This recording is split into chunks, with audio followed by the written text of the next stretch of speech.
Ho ho ho! Je suis le père Johan de Un Trésor à Paris, toujours accompagné de mon fidèle lutin Thomas de The Pearl. Oh oh oh. Ouais, les lutins font pas ho ho ho normalement. Ah mince, il faut comment ils font? Hello, I'm Thomas. Ouais, c'est ça, pas mal. Ok. Non, mais j'avais peur que tu t'offusques que je dise le lutin parce que c'était pas, c'est pas prévu, mais pas de souci, hein. Ok. Aucun souci. Ok, bon, bah écoutez, c'est parti, hein. Ça y est, c'est décembre, le mois tant attendu par tous les amateurs d'anime, tout simplement parce que c'est les calendriers de l'Avent, hein, bien sûr, qui nous attendent. On est parti pour un nouvel épisode dans lequel on va parler surtout des calendriers de l'Avent. On va revenir, comme d'habitude, sur les actualités du mois précédent. La première chose dont on peut peut-être parler, c'est la régularité. Hein, parce que c'est vrai. Hein, on l'avait dit. Non, il n'est pas obligé. Hein, non, mais parce que moi j'avais dit depuis le début. Oui, bon, on se fixe pas de contraintes, sinon on va pas les tenir. Et la première fois où tu annonces une contrainte en disant, voilà, c'est le premier du mois, et ça a planté. Ouais. 15 jours de retard à peu près, non? 15 jours. Mais ce qui est beau, c'est que c'est la dernière fois aussi. Ah, tu penses? Ouais, c'est ça la magie. Okay. Ouais, c'est la magie de Noël peut-être pour décembre. Après, on va voir. Mais après, il y a les bonnes résolutions. Ah, ensuite, oui, un mois. Oui. Ouais. Un mois. Ensuite, en février, c'est important que ce soit l'heure parce que je sais pas. Il y a la chandeleur des énigmes. Ouais, je suis pas sûr. Hein. Ah mince. Je suis pas sûr. Et par contre, la bonne nouvelle, c'est que certains s'en sont rendus compte quand même. On a eu des messages de gens qui nous réclamaient l'épisode et ça fait plaisir quand même. Hein, ça veut dire que certains l'avaient suivi. Bon, les actualités. Il y en a eu pas mal hein, quand même ce mois-ci. Déjà, chez Un Trésor à Paris, il faut le dire, on a eu notre dernière session publique ce mois-ci. C'est une page qui se tourne. Et oui, alors pour expliquer un petit peu à ceux qui nous écoutent, les sessions publiques, c'est vraiment le premier truc hein, qu'on a fait chez Un Trésor à Paris. C'est les sessions, on organise des chasses au trésor. Et comme dans un escape, les gens, ils s'inscrivent par équipe de 2 à 6. Et ça, on le fait à des dates qui sont prévues dans un calendrier. Donc les gens peuvent s'inscrire quand ils veulent. Et là, ça faisait depuis 2018 hein, qu'on en faisait. Donc ça faisait 6 ans déjà. Et à un moment, on s'est dit, c'est pas nécessaire en fait. Il n'y a pas tant de demandes que ça.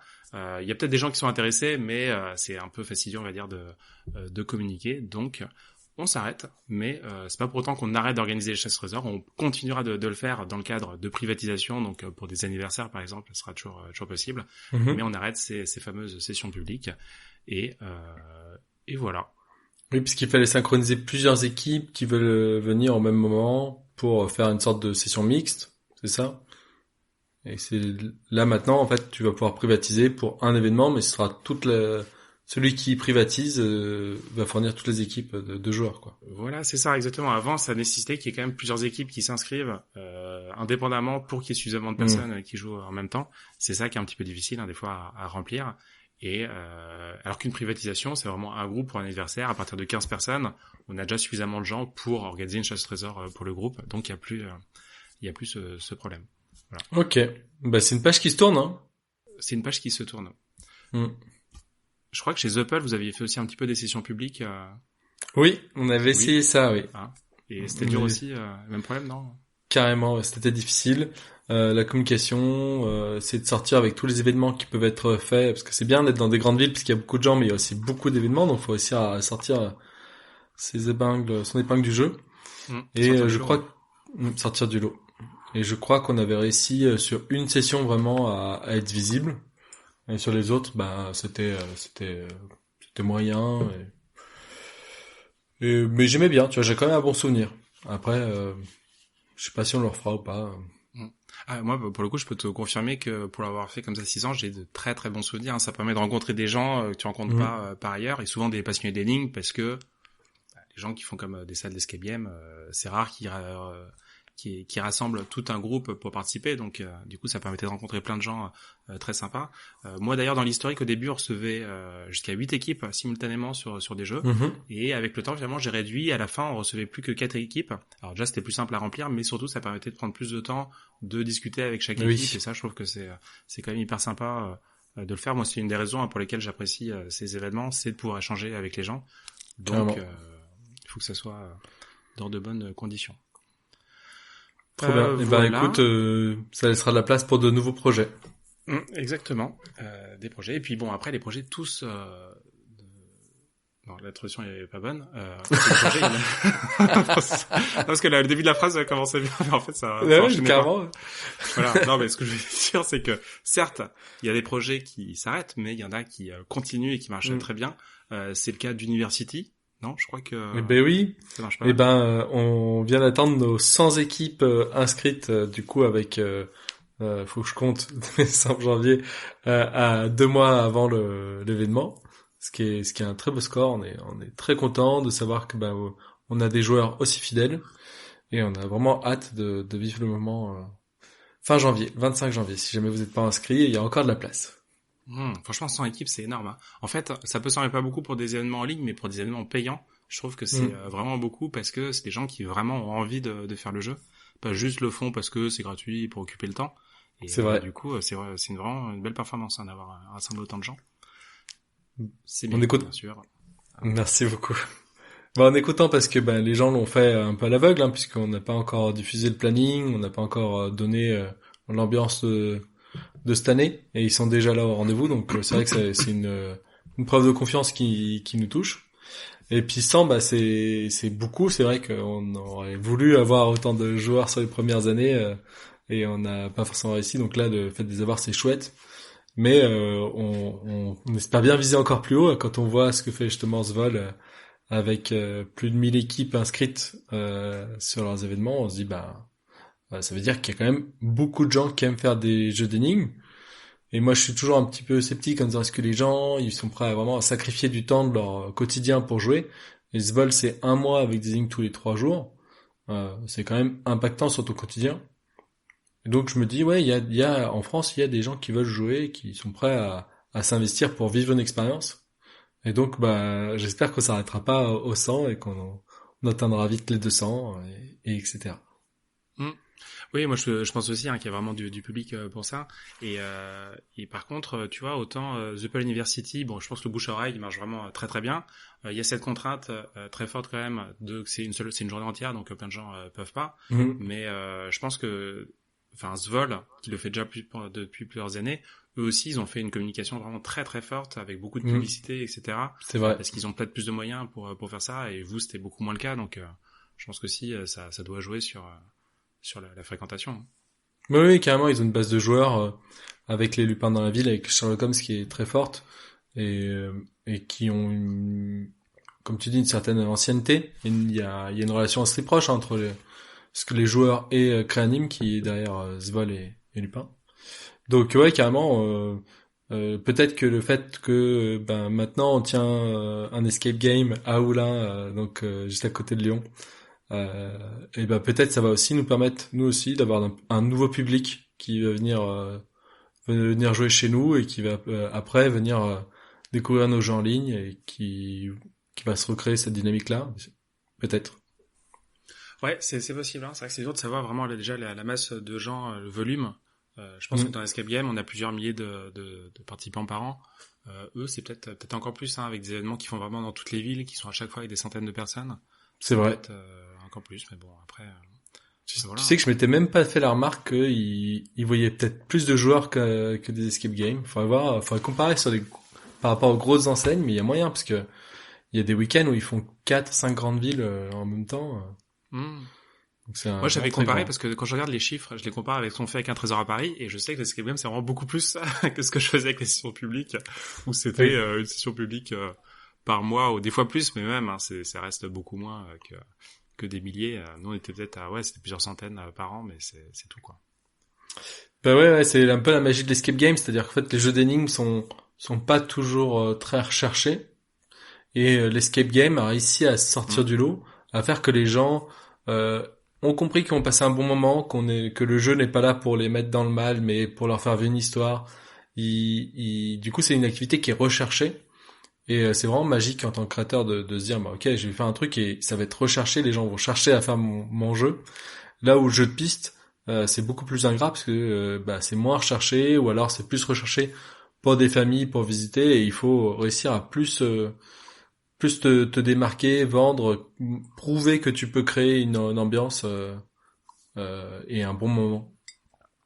Possible. Ouais. Alors du coup, l'Escape là, il sort enfin, non? Eh ben, il est ouvert depuis le 30 novembre. Eh Yes. oui. Donc on avait ouvert les réservations, je crois, fin octobre. Donc on les avait ouvertes un mois à l'avance. Et là, du coup, on vient de faire les premières parties officielles après, je crois, 7 parties de test. Et ouais, ça nous fait chaud au cœur de voir enfin notre bébé être joué, de voir les joueurs s'amuser.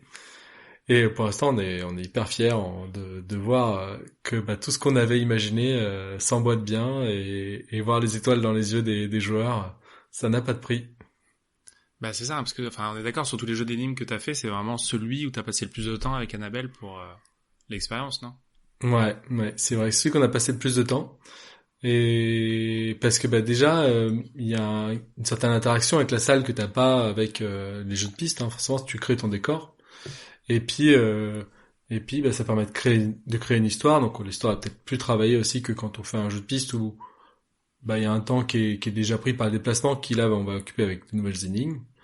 Et oui, il y a plein de détails. Hein. On a travaillé sur beaucoup de détails. On a fait beaucoup d'allers-retours sur le game design pour s'adapter au groupe de 4 personnes, jusqu'à 8 personnes, s'adapter aux familles ou aux collègues de bureau, s'adapter à comment on fait quand c'est des débutants, quand c'est des gens qui nous connaissent depuis longtemps et qui sont des experts en énigmes. Il faut que chacun vive un super moment et voilà, ça se travaille, ça nous a mis beaucoup de temps. Et les décors aussi, on est parti très loin. On est très content de l'ambiance qu'on a pu mettre dans les lieux. On aura l'occasion de reparler de cette salle en détail peut-être dans un Oui. prochain épisode. On fera un épisode. Ouais, pour nous donner un petit peu les coulisses. Exactement. La fabrication. Un petit épisode, on a ouvert un escape game pour raconter tous les trucs que on pouvait pas deviner avant de l'avoir fait. Et il y en a vraiment beaucoup. Ok. Très bien. Bon, dans les autres actualités, il y a encore une soirée énigme à Paris. Hein, c'est le fil rouge. Alors, ça en fait, enchaîne c'est pas tous les mois. Hein. Bah, ça enchaîne. On a eu en juillet, septembre, et là c'était novembre. Donc, pour l'instant, il y a un rythme d'un mois sur deux. Il y aura pas décembre. C'est sûr déjà, bah oui, parce que de toute façon on est déjà assez occupé avec. C'est clair. Mais en janvier normalement il y aura la prochaine. Et donc pour l'instant j'en ai loupé aucune. Donc bien joué. Je suis content et franchement à chaque fois c'est un super moment de discuter avec les autres passionnés qu'on connaît des fois de Discord. Cette fois les créateurs. C'est ça que je voulais savoir. Je voulais savoir les créateurs. Vas-y, au revoir. Et ben tu connais, hein, c'est Anakmar et Ketamer. Hein, donc énorme. C'est ça, donc calendrier, Killowin, et moi, c'est vrai qu'à titre perso, je joue pas un calendrier Killowin parce que souvent c'est trop dur pour moi. Donc là, c'est la première fois vraiment que je disais, allez, je vais jouer les énigmes de Florian et Vanille. Ils avaient la même contrainte de timeboxer en une demi-heure? Eh ben oui, c'est ça. Et ils ont même compressé encore plus parce que on avait constaté que la dernière fois, d'enchaîner comme ça des énigmes d'une demi-heure, c'est bien, mais après on n'a pas trop le temps à la fois de respirer ni de discuter avec les autres, donc c'est moins sympa. Et là ils ont essayé que ce soit 20 minutes par énigme. Ok. Bon, après, comme d'habitude, hein, quand on dit 20 minutes, des fois ça peut être plus. Donc voilà, c'est pas une science exacte, mais franchement ils ont fait du bon travail. Ça marchait pas trop mal. Et ouais, ils avaient fait bêta tester en fait leurs énigmes à l'avance plusieurs fois, donc il y avait des choses qui étaient bien rodées. Très bien. Et franchement, moi, j'ai trouvé ça très très très sympa. Ce qui était cool, notamment, c'est que c'était sur le thème de la cuisine un peu, parce qu'en fait, en fait, c'est 4 énigmes qu'on fait généralement dans la soirée. Et là, ils avaient fait donc 3 énigmes plus un final méta-énigme. Et donc, c'était première énigme, l'entrée, ensuite le plat et ensuite le dessert. Donc, voilà, il y avait ça. Et ensuite, une méta-énigme sur l'ensemble du repas. Donc, la structure, franchement, elle était nickel. Et donc c'est la première fois que c'est un seul auteur qui fait toutes les énigmes de la soirée. Ouais, c'est ça. Et c'est ce qui a permis de faire une méta, parce que d'habitude il y en a pas, parce que voilà, la complicité de faire quelque chose avec l'ensemble fait que on ne faisait pas jusque là. Mais là moi franchement je trouve que c'était un gros plus. L'impression de manger un repas gastronomique, Hein, ça aussi, Carrément. c'est ça, même si t'es juste dans les énigmes. Et puis il y a toujours ce truc de donc la compétition entre les différentes équipes, et la première équipe qui trouve, elle gagne, soit tournée, soit une planche pour la table. Et Canon. donc ça c'est sympa. Et pour la première fois, j'ai gagné Ouais. sur une énigme. Ouais. Ah, j'étais Bien trop content joué. parce que bah oui, non, mais ça fait 3 fois qu'à chaque fois, bon, la première fois j'étais créateur, donc je pouvais pas. Mais là, ça faisait quand même 2 fois que je participais. Ah non, pardon, oui, non. Oui, non, là, ça faisait une fois que je participais et j'avais pas réussi. Et donc là, c'est la Oh là deuxième fois là. que je participais. T'as tellement habitué à de gagner. Bah ouais, non, c'est ça. Et mais non, mais le problème, c'est que là, enfin, il y a des brutes, hein. Il y a le C'est fameux clair. Aipo. Aipo était présent en plus, hein, ce Oh. soir. C'était la première fois. Enfin, jusque-là, il Elle pouvait compte pas. double ta victoire du coup là. Ouais, elle compte double. Bah, il y a Aipo, pour ceux qui savent pas, c'est un peu une référence de quelqu'un comme ça qui est hyper rapide pour tout ce qui est crypto et énigmes en général. Donc c'est très dur de faire à mieux, et là effectivement on a réussi. Et quand il m'a vu me lever pour annoncer la victoire, il a fait quoi? Je bah ouais, hein. Énorme.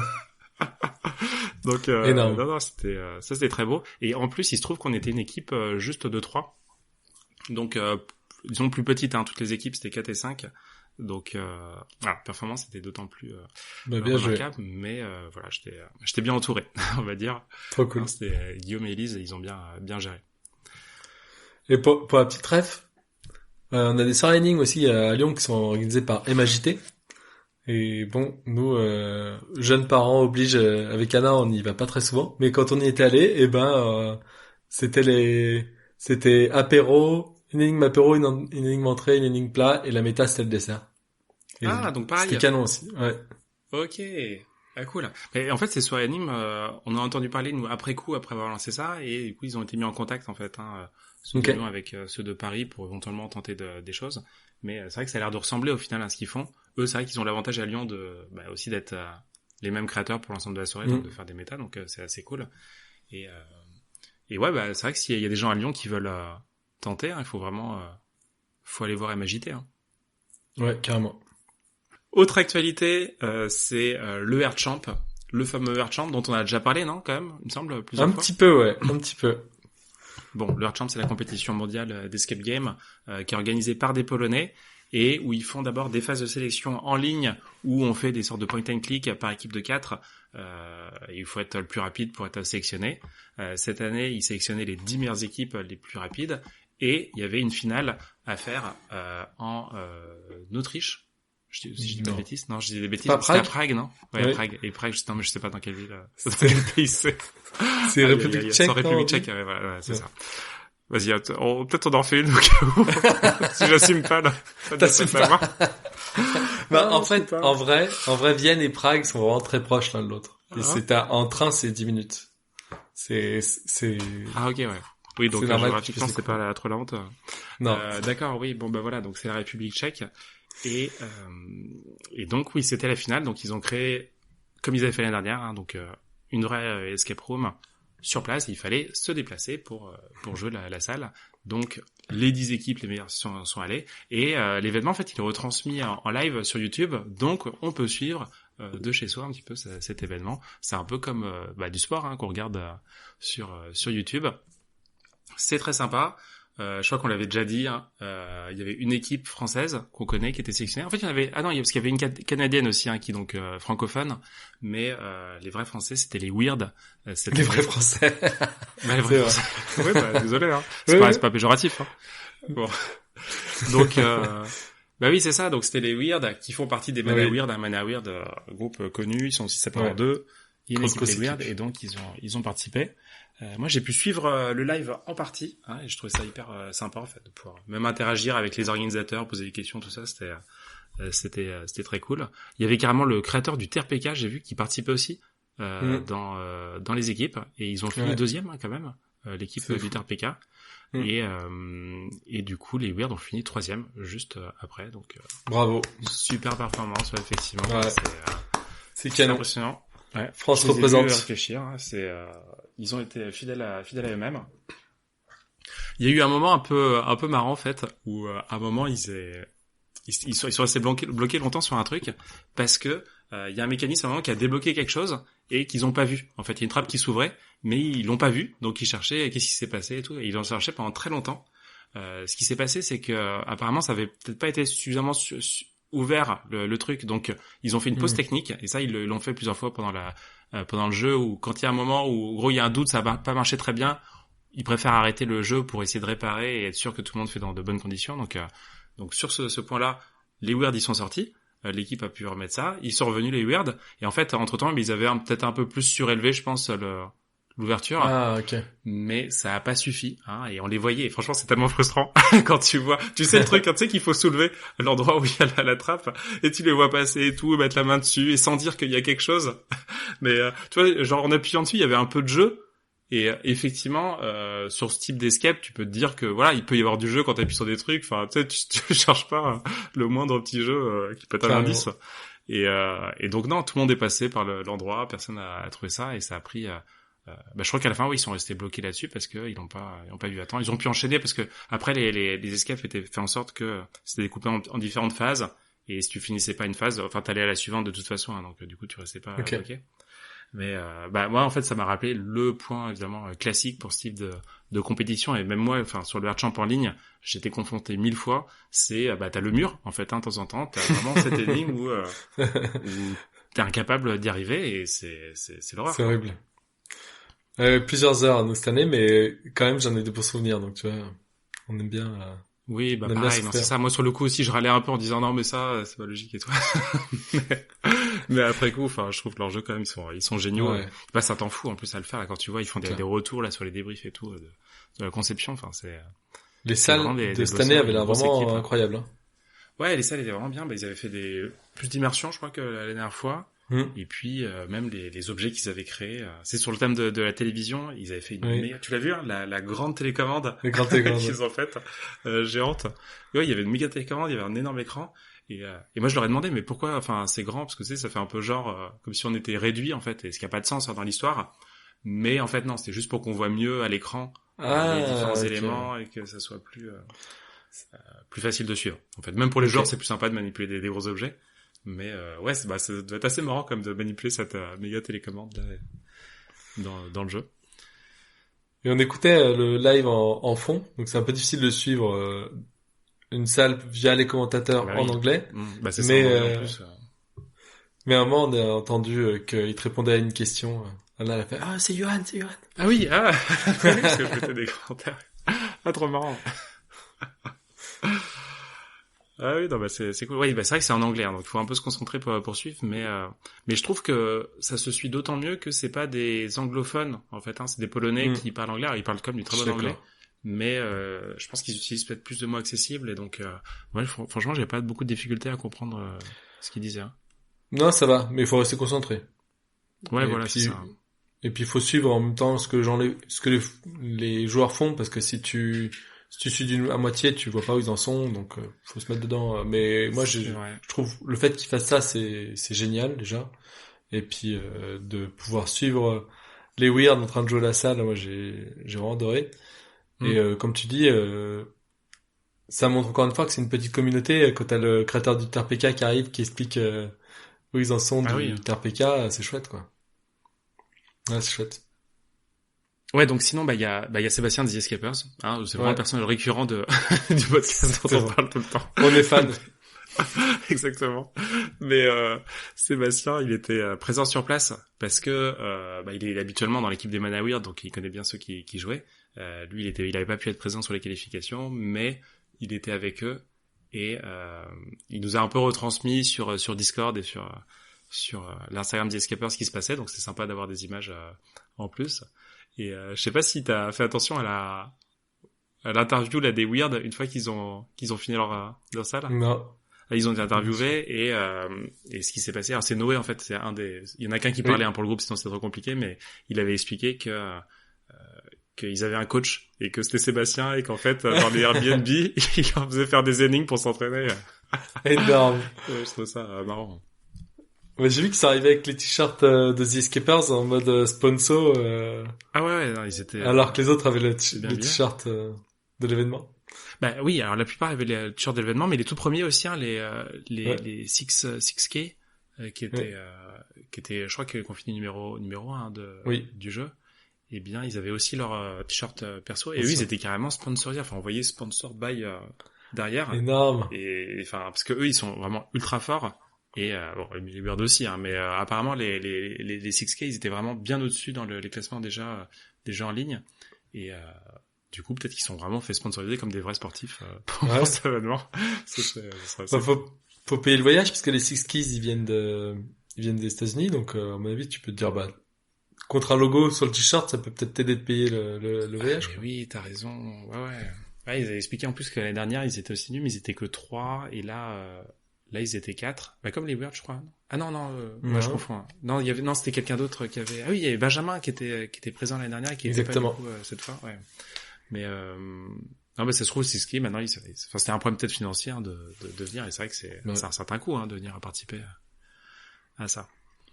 Bon, en tout cas, c'est chouette qu'ils organisent ça et je rappelle que c'est gratuit toujours. Hein. Bah c'est ça, c'est gratuit. Hein. Alors bon, le live à regarder, si on peut quand même dire, c'est vrai que c'est un peu long, hein, parce que tu peux pas tout regarder. Enfin, ça commence à 9h30 et ça finissait à, je sais pas, peut-être 18h, non, donc. C'est trop long, mais de suivre comme ça quelques équipes et puis surtout ceux qu'on connaît, franchement, ça a pas de prix. Après, moi, je crois que je l'avais déjà dit, je suis quand même plus partisan. Enfin, je préfère jouer que regarder jouer. C'est vrai que les quelques années où vous avez fait même les finales en ligne là, à cause du Covid, franchement, c'était pas mal. Hein, on va pas déclencher une pandémie juste pour ça, mais on dit quand même que c'était quand même des points positifs. Puis c'est un avantage d'être hyper accessible.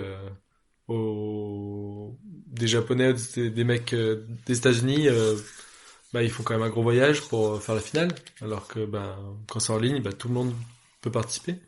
Puis c'était des finales à 100 au lieu d'être des finales à 10. Donc j'ai aussi des bons souvenirs des finales en ligne. Après, moi je suis convaincu que pour les organisateurs, faire un truc en vrai où ils voient les équipes, où ils ont conçu des vrais escapes, enfin je pense que pour eux c'est carrément c'est kiff. Plus cool, hein, il y a pas de il y a pas de doute. Très bien, il y a une autre actualité. Non, encore. C'est peut-être la dernière, je crois. Il y a eu le fameux Zol qui est fini. On avait déjà un peu parlé, je crois, dans le précédent, parce que c'était le début. Depuis, exactement. Ça s'est fini. Le jeu dure un certain temps, puisque c'est Zim tous les 3 jours pendant 2 mois à peu près.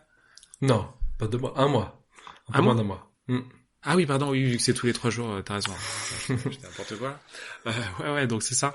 Et du coup, on peut débriefer ce jeu. Bien sûr, on peut débriefer.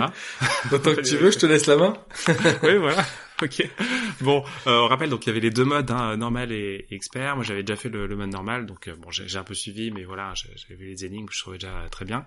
Mais moi, j'ai découvert en tout cas le mode infernal cette fois-ci, avec les différents créateurs. Il y en avait 3. Bon, il y avait Thomas, hein, avec Annabelle, qu'on fait la moitié, non On a fait la deuxième moitié, oui. Donc, la deuxième moitié, c'est ça. Donc, un bon bout des énigmes, et puis après c'était réparti avec 2 autres créateurs. Voilà, il y avait la première créatrice qui a fait des énigmes, qui étaient certaines sympas. Après, c'est vrai que je trouve que ça faisait un peu ancienne génération de Zwoll. Je trouvais beaucoup plus sympa la suite, parce que moi ça m'a rappelé l'année dernière que j'avais vraiment adoré. La partie de Néo, franchement, c'était quali. On reconnaissait bien le style de Néo. J'avais pas de doute, il nous met des labyrinthes, les cryptos, etc. Donc ça, c'était classique, mais c'était bien fait, hein, franchement, ce qu'il a fait. Et puis la partie Zuppel, qui était aussi franchement cool. Hein, merci. Pas à dire.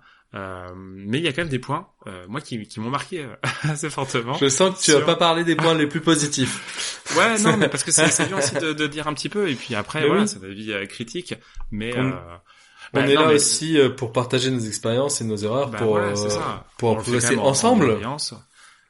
Voilà, c'est ça. Et puis, je pense que voilà, il y a eu un certain nombre de soucis, et je pense que eux-mêmes ils ont réalisé que c'était le cas, puisque à la fin ils nous ont envoyé un message en expliquant que voilà, prochaine fois ils feront plus gaffe sur plein de points. Donc ça déjà c'est cool.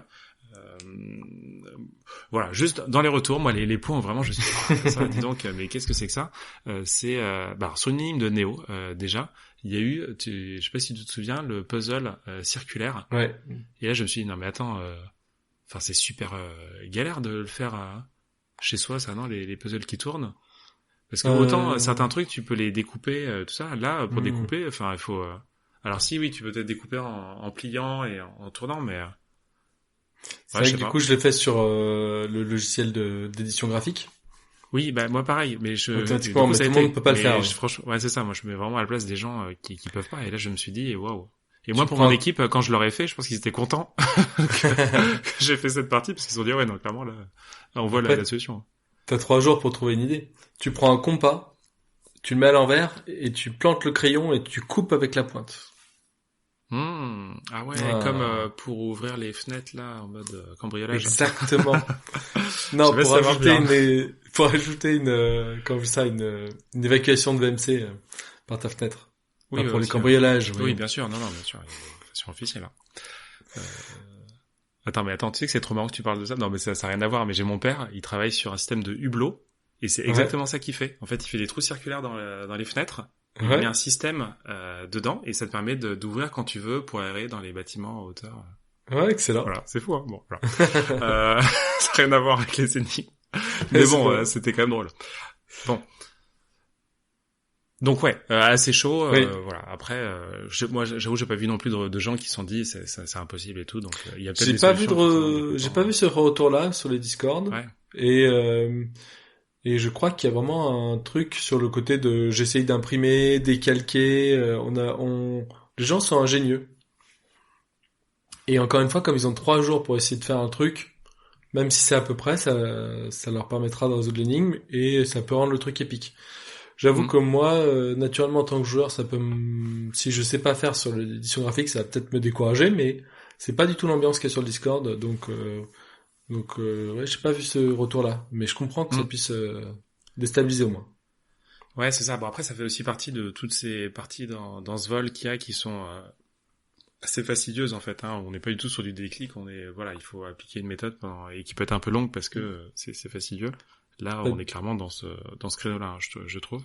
Dans le même genre, dans la première série d'énigmes, il y avait une énigme où tu faisais du pléage pour faire un cube. Et une fois que t'as fait le cube, t'as un déclic. Le déclic était hyper intéressant, je trouvais. Parce que t'as l'impression que c'est assez classique, mais en fait, j'ai mis beaucoup de temps à y penser. Et tu dis, il faut que tout le monde arrive à refaire un cube. Si t'as pas d'imprimante, faut que tu le redessines avec tous les symboles et tout. Mais les gens, au final, les joueurs sont hyper contents d'avoir fait quelque chose de physique qu'ils ont dans la main après. Donc non, ça fait partie du Svelte. Oui, mais c'est vrai que vous, l'année dernière, il y avait aussi comme ça à faire l'espèce de sphère avec les parties hautes et les parties basses, qui m'avait rendu ouf aussi. Mais pour le coup, je regarde avoir un bon souvenir parce que je trouvais hyper élégant l'énigme. Et nous, c'est Flore dans l'équipe qui s'était amusé à le faire. Mais moi je sentais pas le besoin parce que avec la vue 3D et tout, je l'avais fait sur Excel et ça me semblait suffisant. Et là c'est pareil, moi j'ai pas eu besoin de faire le vrai cube pour y arriver. OK. Parce que vous vraiment il y a eu besoin Oui, moi je l'ai fait. Ouais, d'accord. Mais après c'est vrai que si tu trouves pas, tu dis allez, je vais faire, ça va peut-être me permettre d'avoir le déclic. Bon, je sais pas, je sentais pas que ça m'aiderait. Non, moi j'ai vu le patron d'un cube, j'ai lancé l'impression, j'ai sorti scotch. Ah ouais, direct. Ouais, ça ok, même pas une petite tentative de comprendre. Non. Ah ouais, c'est scolaire.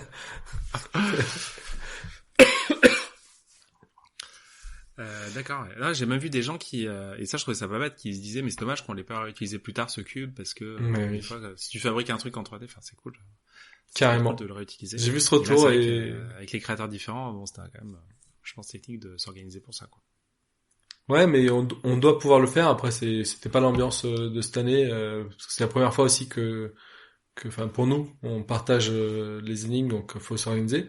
Mais sur d'autres scénarios, un cube comme ça qui aurait pu être utilisé plusieurs fois, je suis d'accord, ça aurait été cool. C'était un bon retour, ça. Oui, ça doit être juste une consigne donnée par les organisateurs pour les différents créateurs et qui se coordonnent. Hein, mais c'est vrai que c'est techniquement possible. Oui. Moi, il y a un autre truc qui m'a un petit peu choqué sur l'énigme suivante de Neo, où il y avait quand même un code à trouver pour le Trapper Cliplo. Donc c'était l'invention de Svold, là, l'objet mécanique.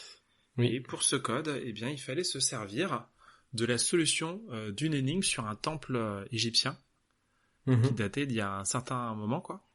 Et ça n'a vraiment aucun sens que ce code il puisse servir pour le Trapper Cliplo en fait, parce que c'est pas ils se connaissent pas en fait.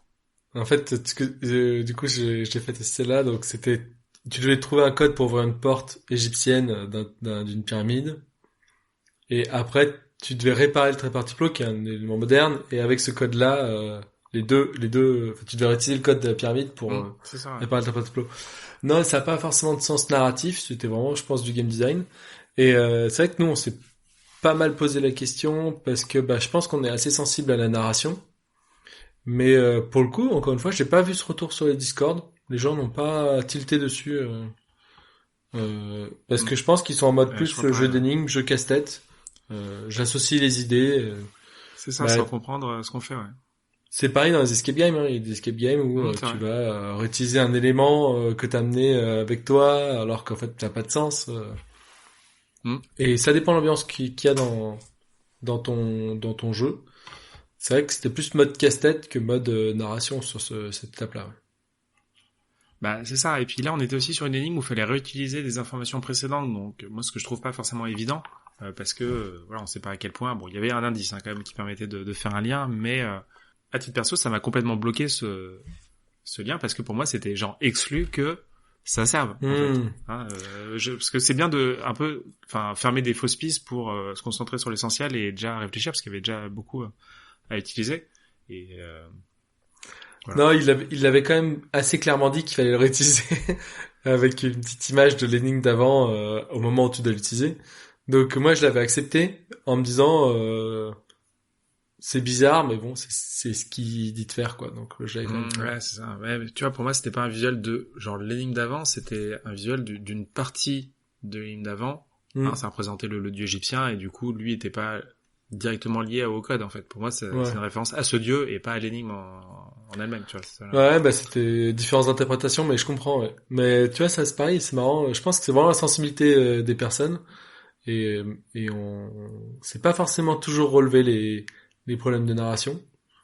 Mais est-ce que c'est un problème? Tu vois, ça dépend vraiment l'ambiance les règles que tu t'imposes en fait quand tu crées l'énigme. Ouais, possible. Donc bon, non mais il y avait ça et puis ensuite il y a des points chez vos énigmes, mais qui sont pas forcément de votre fait. Il y avait la première énigme du sprint final là où il fallait chercher des informations partout dans les précédentes. Et ça, moi ça m'a complètement tué. C'est vrai? Parce que non vraiment c'était la folie. Hein. Parce que compliqué d'aller retrouver les infos en fait qui des fois vraiment qui étaient bien cachées, des fois c'était caché dans les audios, c'était même pas juste dans l'énigme quoi, et c'était dans des résultats qu'on obtenait donc et qu'on était même pas des fois censé avoir obtenu de façon obligatoire en fait pour résoudre l'énigme. Donc là vraiment ça obligeait vraiment à refouiller partout, donc c'était long. Il y avait des informations où c'était un petit peu je trouve c'était un peu genre de l'intuition. Tu vois, les réponses là, je pense à... Vas-y. Je pense surtout à la première, tu vois, genre cette idée de prendre la cagoule pour avoir l'air innocent. Non, tu te souviens, c'était... Ouais, de l'air innocent. Tu vois, il y avait une formulation de phrase un petit peu... Ouais, alors ça c'est peut-être un problème de changement d'énigme, mais... Vas-y, je la reprends sous les yeux. Voilà, c'est ça. Donc, il nous faudra prendre une cagoule et s'assurer de l'avoir sur la tête, point. Quelque chose ne suffira pas une fois proche du musée. Il faut comprendre que c'est l'air innocent qui ne suffira pas une fois proche du musée.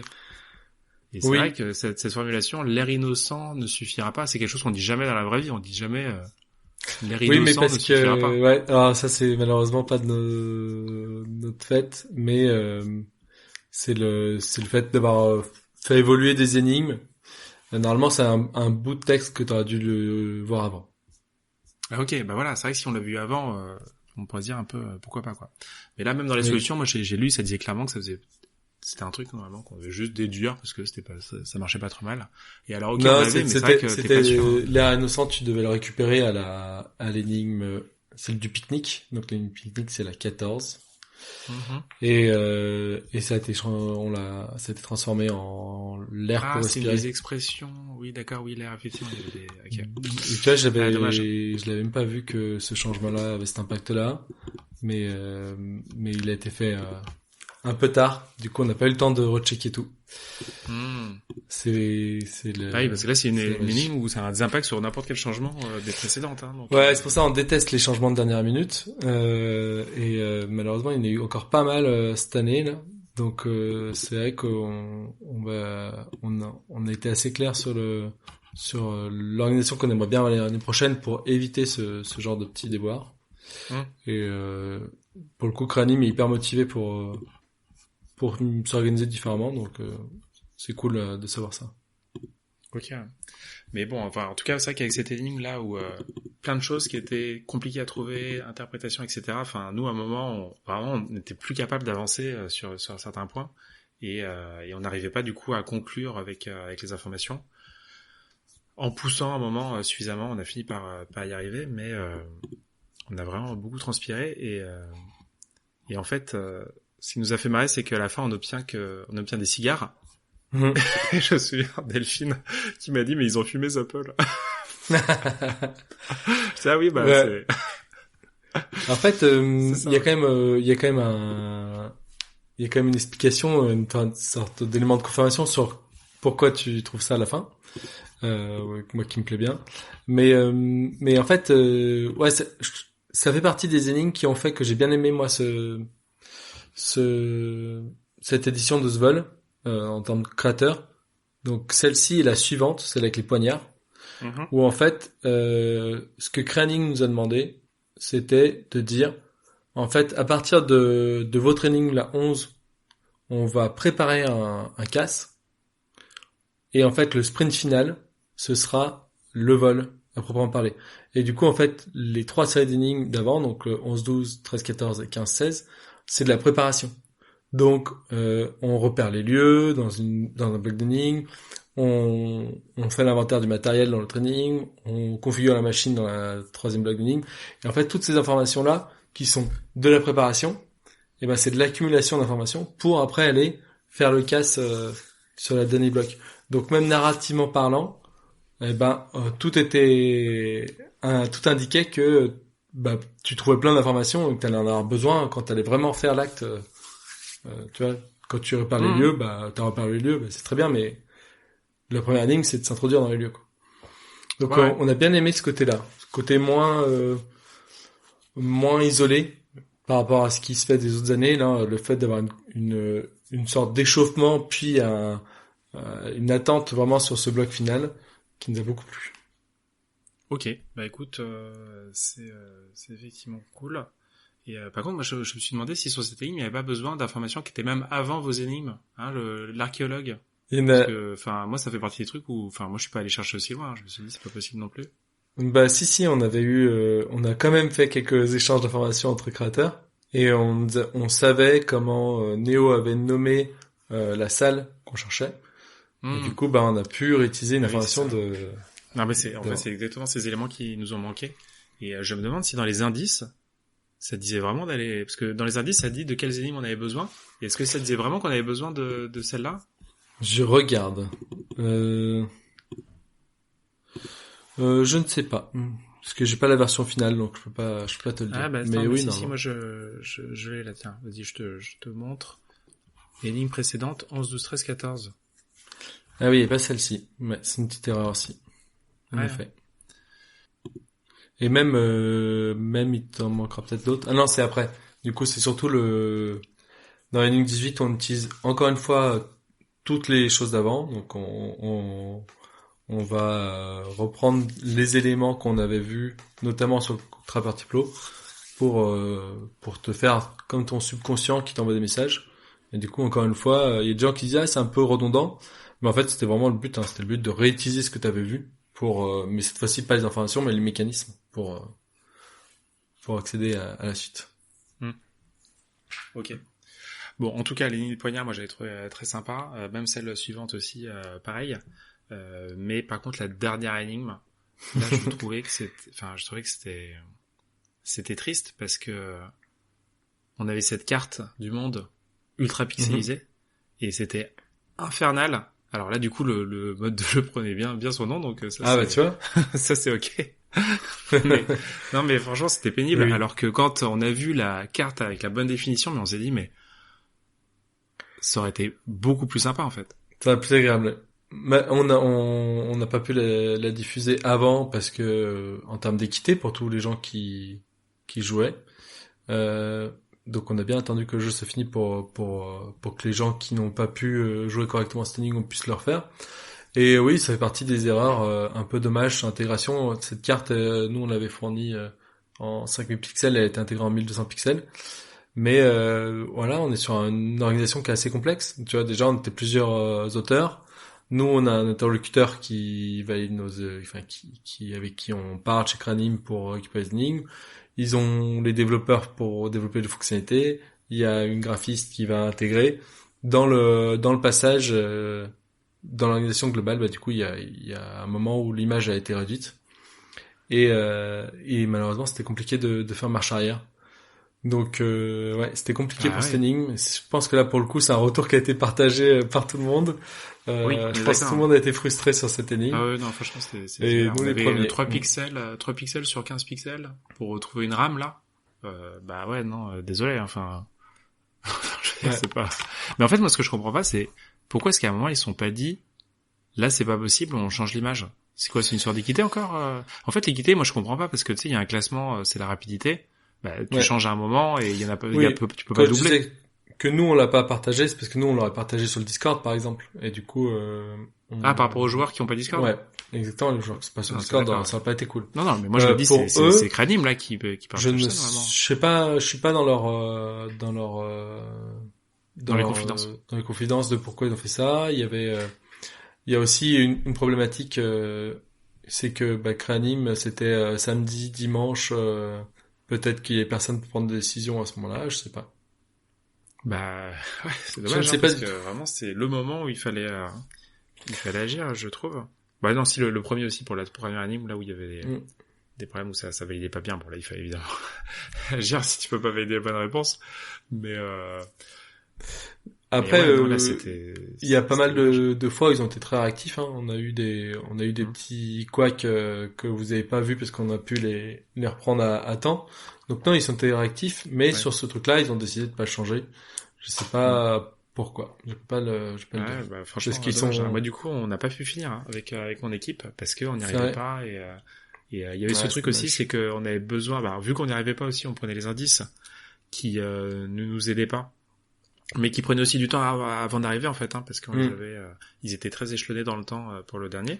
Et à la fin, en fait, on n'a pas eu le temps de trouver. On a passé beaucoup de temps. Moi, j'ai passé peut-être 2 ou 3 heures dessus. Et franchement, c'était des heures qui n'étaient pas agréables parce que on n'arrivait pas à voir ce qu'il y avait et c'était que des suppositions dans tous les sens et on avait des arbres de décision qui étaient vraiment pénibles à explorer. Donc c'était vraiment dommage. Et franchement, quand on a vu cette carte, franchement, ça m'a fait rager, Ouais, c'était du temps pour faire une. Parce que c'était hyper original la façon de faire et bon. Sachant qu'il y a déjà de l'interprétatif, c'est pas parce que t'avais le symbole de bonne qualité que tu savais exactement ce qu'il devait représenter. Non, oui, donc, bien sûr. En plus, t'avais déjà de l'interprétatif. C'était ok. Franchement, quand on les avait en bonne qualité, on a compris. Non, parce qu'il y avait l'interprétation, mais vu qu'il y avait des liens à faire en mode anagramme entre les symboles. De fait de bien voir ça confirmait tout de suite que c'était bon. Moi, il y avait un démon aussi à retrouver. Je trouve qu'il ressemblait pas du tout à un démon, ce qu'il y avait en pixel. Donc, pareil, il y a la lime qui était à trouver là. La lime était grande pourtant. Ça, on y a pensé. Ça, franchement, oui, non, mais ça, on y a pensé. On s'est dit, ça pourrait être la lime. Mais sur la suite, peut-être que c'est parce qu'il y avait le démon après qui marchait pas, qu'on n'a pas pu conclure. Mais la lime, on a supposé ça. Sauf que c'est vrai que ça faisait plus de barres de progression, enfin c'était pas terrible. Alors que quand on le voyait en bonne définition avec les petits traits, ça c'était ok pour la lime. Là il y a pas de problème. Et un petit mot quand même sur le fait que ce sprint final du coup qui dure 4 heures, qui dure 4 énigmes. L'année dernière, il a été joué en 1h30 je crois par les Mana Weird.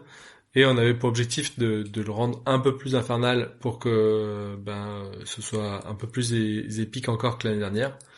Et on a réussi à retenir les Mana Weird 3 heures. Et franchement, c'est pas peu dire parce que c'est quand même des brutes.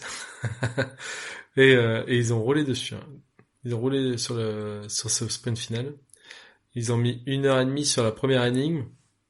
Et après, ils ont fait une demi-heure sur chaque énigme. D'accord. Ah oui, ok, parce que il me semble qu'effectivement, elle est plus longue quand même. Ouais, une demi-heure sur les poignards, une demi-heure sur les digits et une demi-heure sur la carte monde, c'est fou, hein.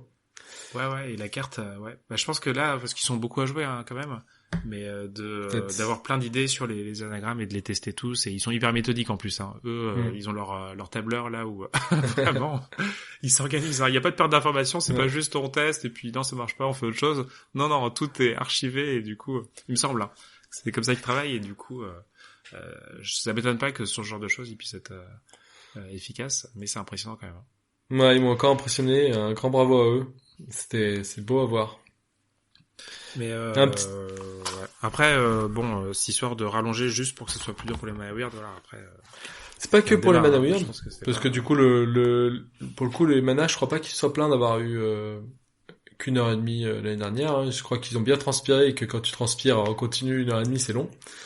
Le but c'était que le jeu ait plus de suspense, mais tu vois même quelle que soit l'équipe qui finisse en premier en fait, le but c'était qu'il y ait du suspense et que ça paraisse épique.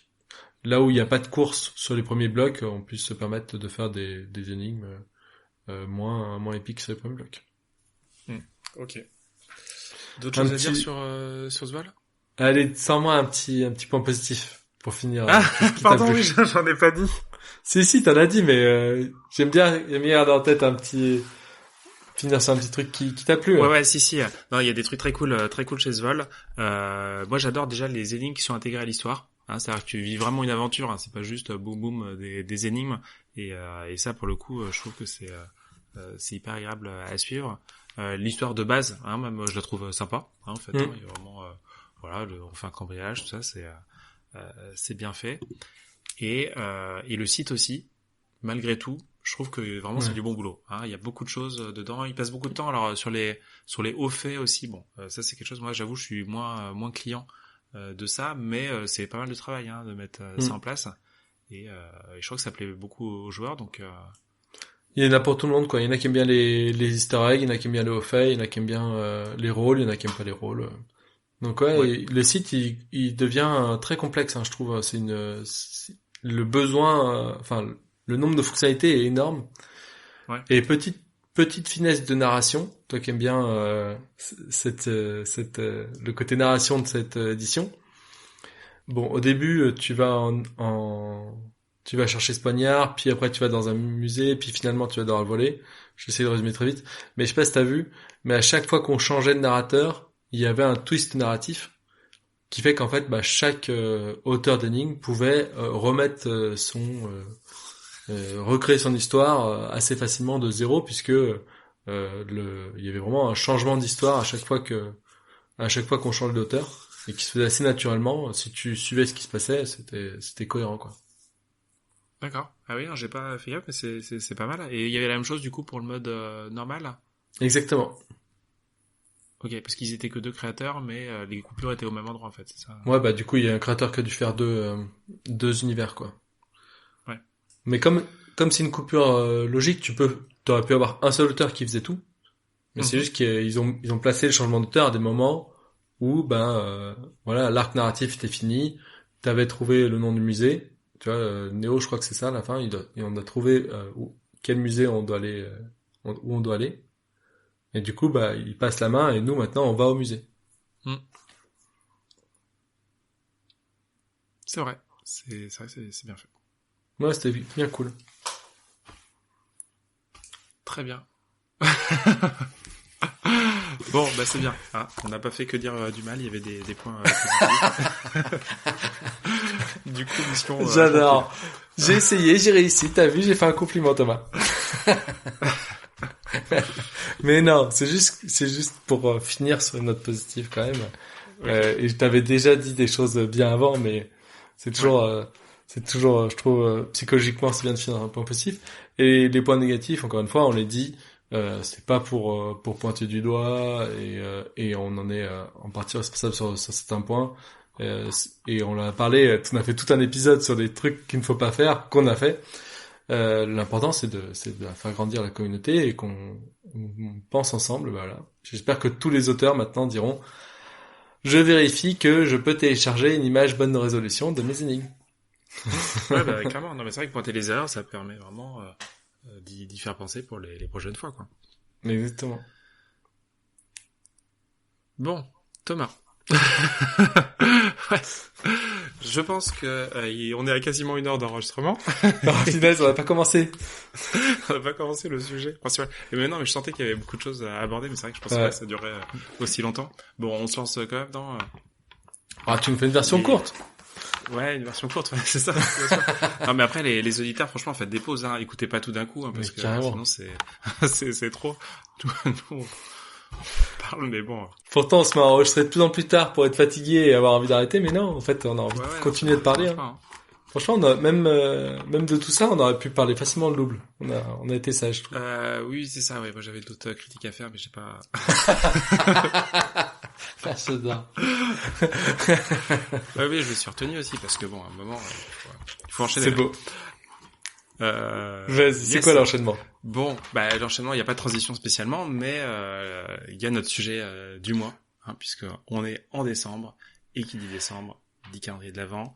Donc on va parler de calendrier de l'Avent. C'est quand même, s'il y a un mois pour parler de ça, c'est aujourd'hui. Et puis il y a vraiment beaucoup de choses à dire, hein, parce que le calendrier de l'Avent, ok, c'était des chocolats au début, mais depuis quelques années, on a compris que ça fait grossir et que c'est pas du tout bon. Eh ben oui. Et que vaut beaucoup mieux avoir des calendriers d'énigmes avec son petit plaisir journalier. Et les calendriers d'énigmes, en plus, ça fait pas grossir, ça fait grandir. Ça fait grandir, oui, mentalement, on est d'accord. Ouais, hein, c'est ça. Voilà, on est d'accord, y a pas de... ça fait grandir l'âme, tout ce qu'on veut, quoi. Ça... C'est beau. Donc, ouais, dans les calendriers de l'Avent, donc, moi, mes premiers souvenirs que j'ai, c'est Christmas Babo. Toi, t'avais pas joué, en fait, à ça, mais c'est Prisoners qui avait fait ça, et c'était en ligne. Prisoners, en fait, ils étaient assez connus, dans le début du monde des escapes, parce que c'était une des premières agences à se lancer. C'est une agence qui était, avec des franchises, en fait, hein, donc présent un peu partout en France, donc grosse communauté. Et ils lancent du coup le Christmas Babo, donc voilà, les petites énigmes tous les jours. Et à l'époque, c'était fait par Alice. C'est Alice Milo qui faisait les énigmes. Et moi, je connaissais pas à l'époque, mais déjà, je trouvais hyper quali ce qu'elle proposait.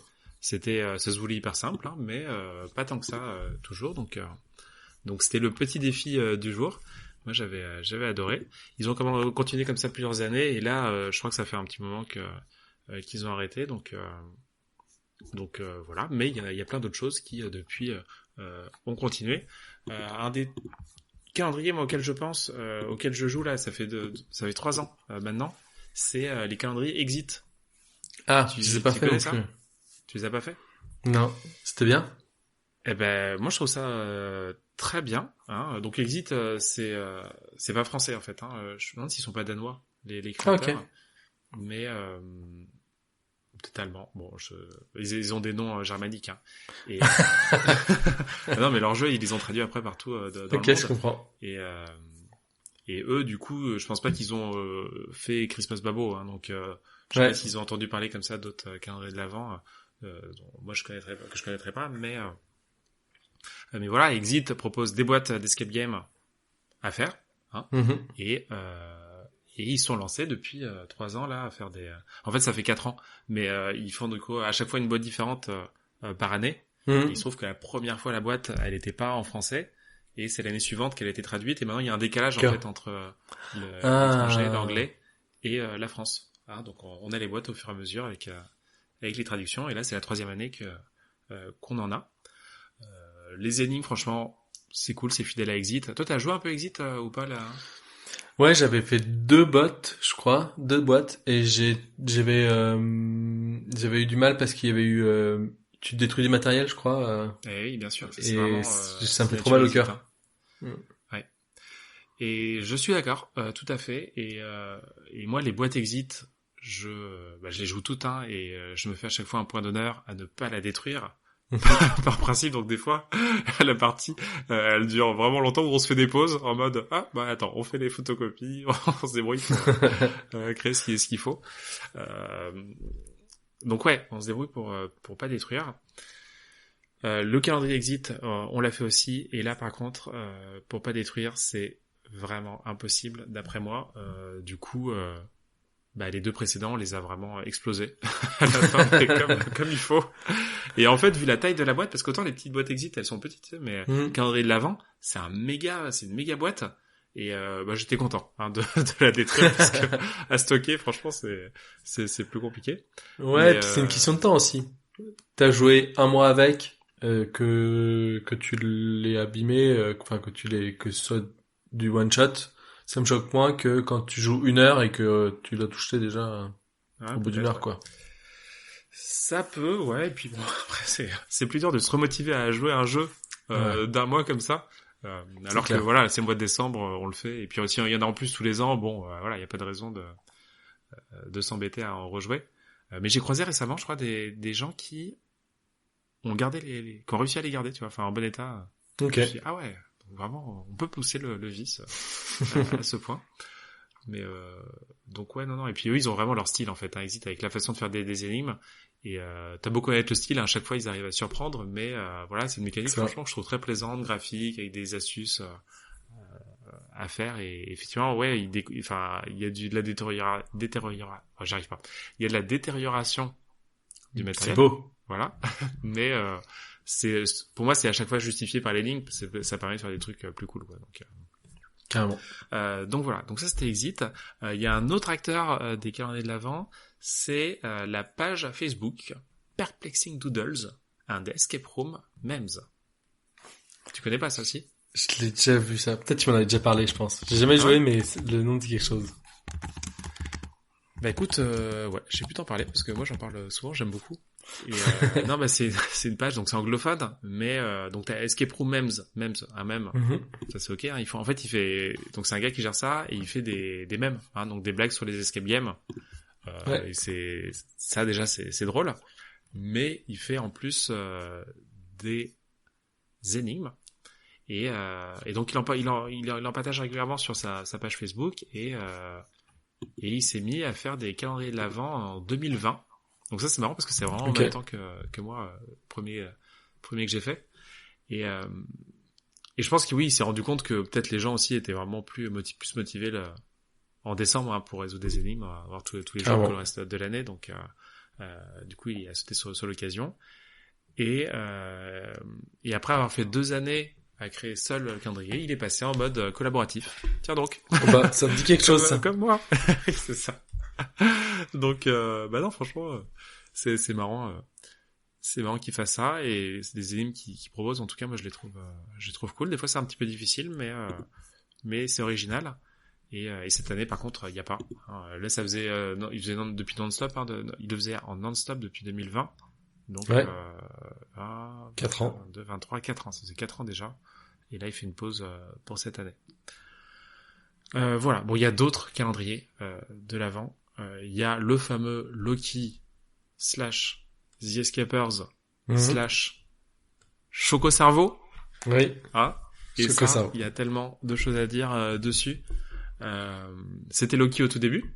Oui. Hein donc Loki, c'est quelqu'un qui propose ces sites de cadenas virtuels en ligne et qui donc il fait ça en fait dans la veine de l'association Scape. Ok. Tu connais Scape? Oui. Hein, voilà, qui proposent des outils pour que les étudiants proposent des escape games à leurs étudiants. Donc voilà, Nicolas Deloki qui gère ça, lui il est prof et il propose comme ça des cadenas virtuels qui vont très bien dans la dynamique de Scape et donc il propose il se lance dans les calendriers de l'Avent hein, parce que c'est vrai que ça va bien quand c'est lié en tout cas avec ce qu'il propose. Il fait ça en partenariat avec Scape au début et c'est vrai que les énigmes c'est un peu scolaire.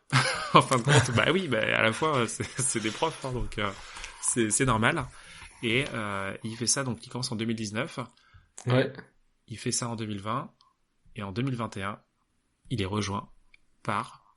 quelqu'un qu'on connaît, non? Exactement, par le fil rouge de Recap. C'est Sébastien de The Escapers qui rejoint, donc ça devient le calendrier Loki / X The Escapers. Et là d'un coup franchement la qualité je trouve que ça change du tout au tout, on devient vraiment sur des trucs rigolos avec une composante plus escape game. Donc très bonne chose. Et pendant longtemps c'est Loki X The Escapers hein, oui. le calendrier. Bon, c'est vrai que c'est plus pratique de dire juste Loki. Oui. En fait. Ouais, puis c'est 2 syllabes. Bon. Oui, c'est vrai. Et, voilà, ce qui fait que c'est vrai que, bon, The Escapers, on y pense un peu moins, ou c'est un peu long de tout dire. Et là, cette année, changement. Changement Ils ont d'ambiance. décidé voilà, de trouver une nouvelle identité. Donc maintenant, c'est Choc au cerveau, le nom de ce calendrier. Et c'est pas mal du tout, non? Ouais, c'est pas mal du tout. Ouais. Un truc, un univers un peu ludique, un peu joyeux. Le nom, il y a un petit jeu de mots. Bah Euh, exactement, ouais. Oui, donc c'est voilà, il bien. y a la charte graphique qui change complètement. Ils ont trouvé un très beau logo, hein. C'est fait par Ketamer, hein, d'ailleurs. Je sais pas si t'as Ah, suivi là, un deuxième le fil calendrier. rouge. C'est elle qui a fait, ouais. C'est ça, c'est elle qui a fait juste le logo. C'est Mhm. c'est la graphiste de The Escapers qui a fait voilà les graphismes du Mhm. site qui sont franchement très jolis. Et C'est Annie Locke, je pense, non? Qui fait partie des Weird, oui, oui, oui, qui exactement. était Ouais. du C'est coup ça, c'est la sœur Albert de Champ. c'est la sœur. Tout est lié. Bah oui, non mais voilà, franchement, bah, l'univers est petit, hein, mais bon, après c'est les manœuvres aussi, ils sont partout. Mais ouais, non, Choco Cerveau, moi je trouve hyper cool le nom parce que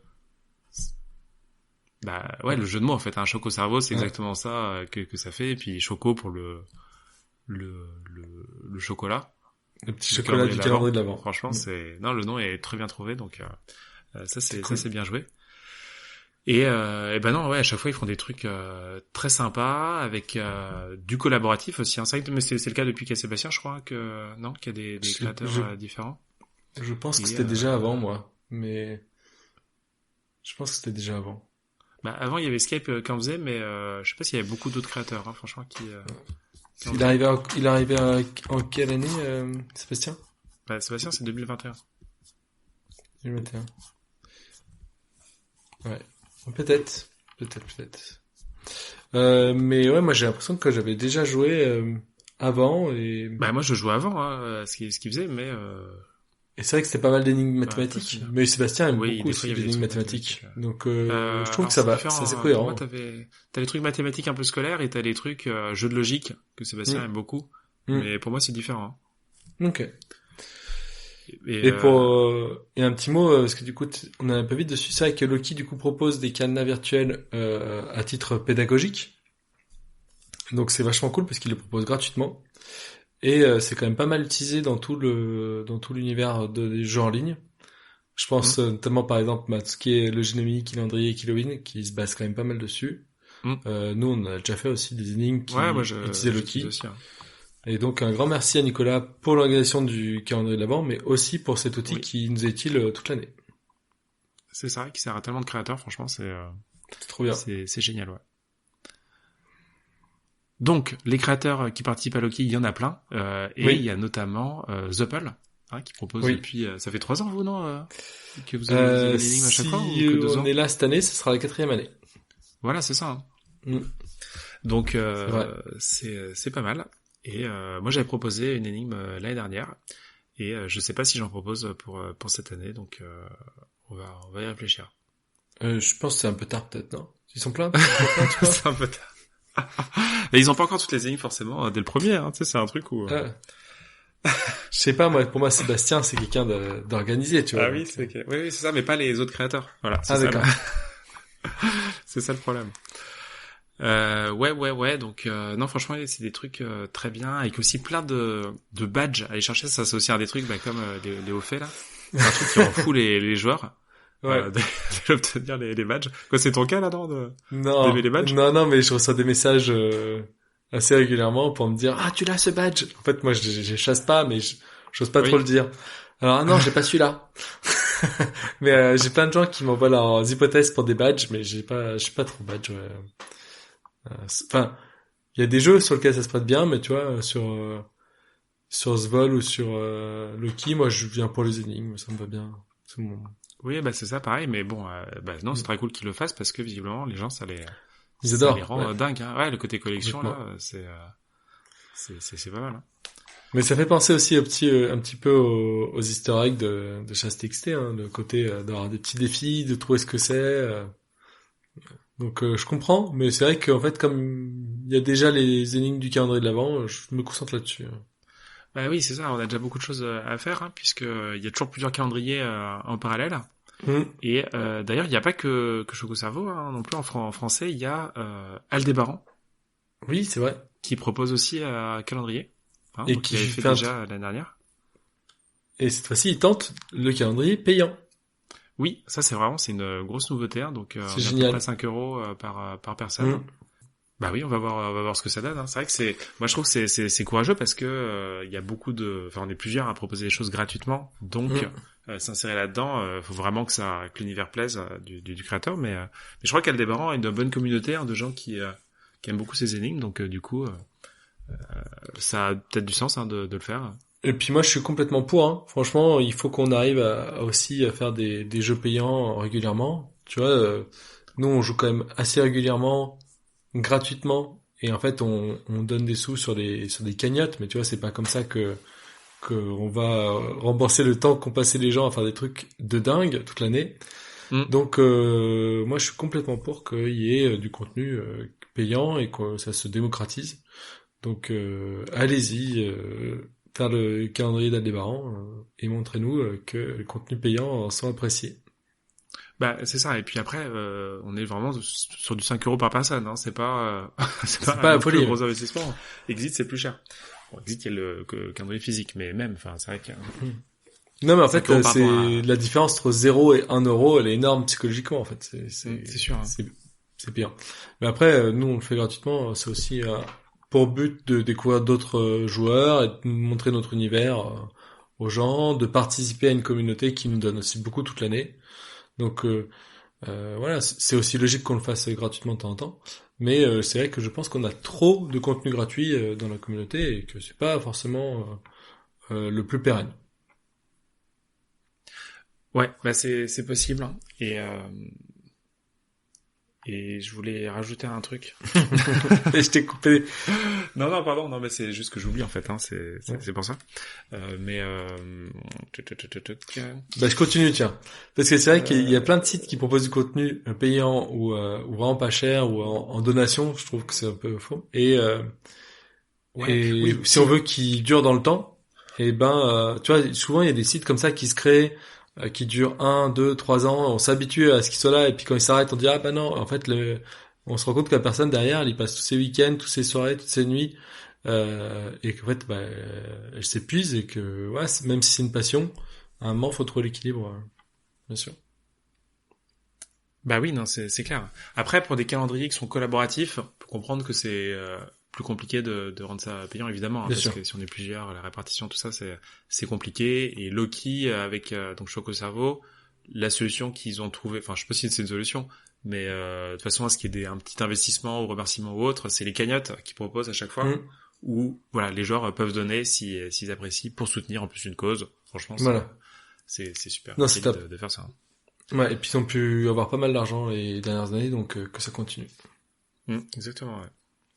Donc voilà, on a vu Aldébaran, ça c'est les calendriers avant, après il y a les calendriers après. Hein,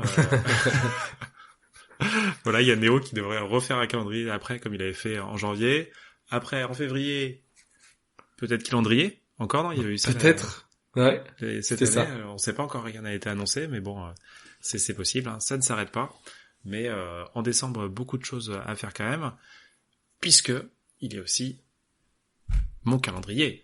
Et oui, notre calendrier, hein, parce qu'on a à nouveau plusieurs auteurs. Bon, alors petite historique quand même, hein, pour les gens qui suivent. Ça fait plusieurs fois. Hein. Moi, c'est depuis 2020 que je crée des calendriers. En 2020, c'était un Noël à Paris. Et un Noël à Paris, c'est moi qui avais fait toutes les énigmes parce que voilà, tranquille, je faisais ça dans mon coin et ça me plaisait bien. Et moi, j'avais joué. Ah, et je crois que on n'avait pas gagné, non. Non, mais on était pas loin, on était pas mal, on était allé jusqu'au bout à fond. Je me rappelle que j'étais en déjeuner chez ma mère, tu vois, le repas de Noël, tout ça, là.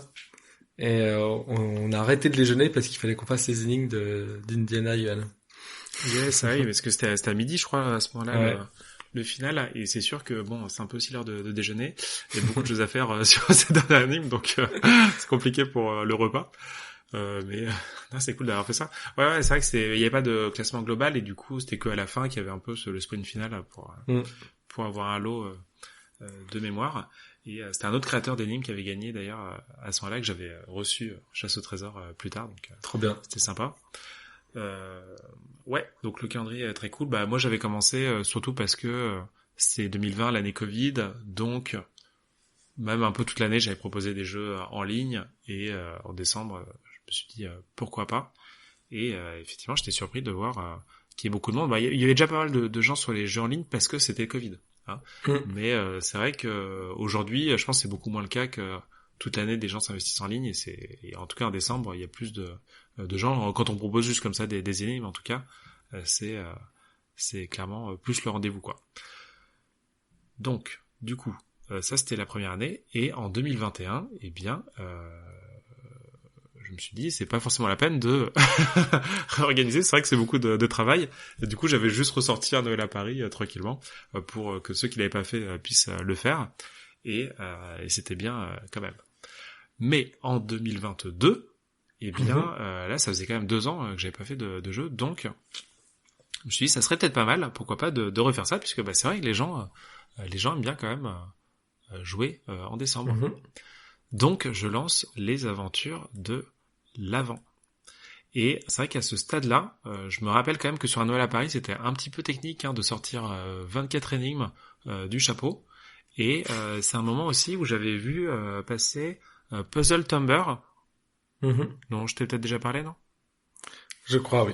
Ça me dit quelque chose. Oui, j'en avais parlé au moment des aventures de l'Avent parce que le format était un peu similaire. Hein. Donc Puzzle Tumber, c'est une société américaine qui propose au mois de septembre. Alors, parce que September, Puzzle Tumber, hein, c'est ça c'est ça l'astuce. Et au mois de septembre, voilà, tous les jours du mois de septembre, il propose une énigme faite par un autre acteur de l'univers d'énigmes anglophones. Hein, et ça permet comme ça de découvrir plein de créateurs. Moi, j'avais trouvé le concept hyper cool. Et surtout, je me suis dit, mais en fait, ça permet de faire un calendrier peut-être pas trop difficilement, puisque au final, il suffit de trouver les créateurs et c'est bon, quoi. Donc ouais voilà, je crois que c'est pour ça que je me suis dit ouais non mais vas-y bah attends, on peut le faire, on va relancer les calendriers de l'Avent et c'est bon voilà et donc c'est là que j'ai recruté The Paul hein bien sûr ouais. C'est la première fois qu'on travaille ensemble. Bah oui je crois ouais trop bien et d'autres créateurs hein.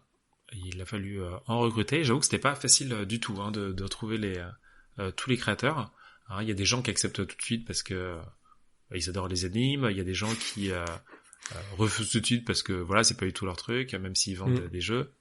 Et puis il y a tout un entre-deux de je sais pas trop. Enfin bon, du coup, c'était pas évident.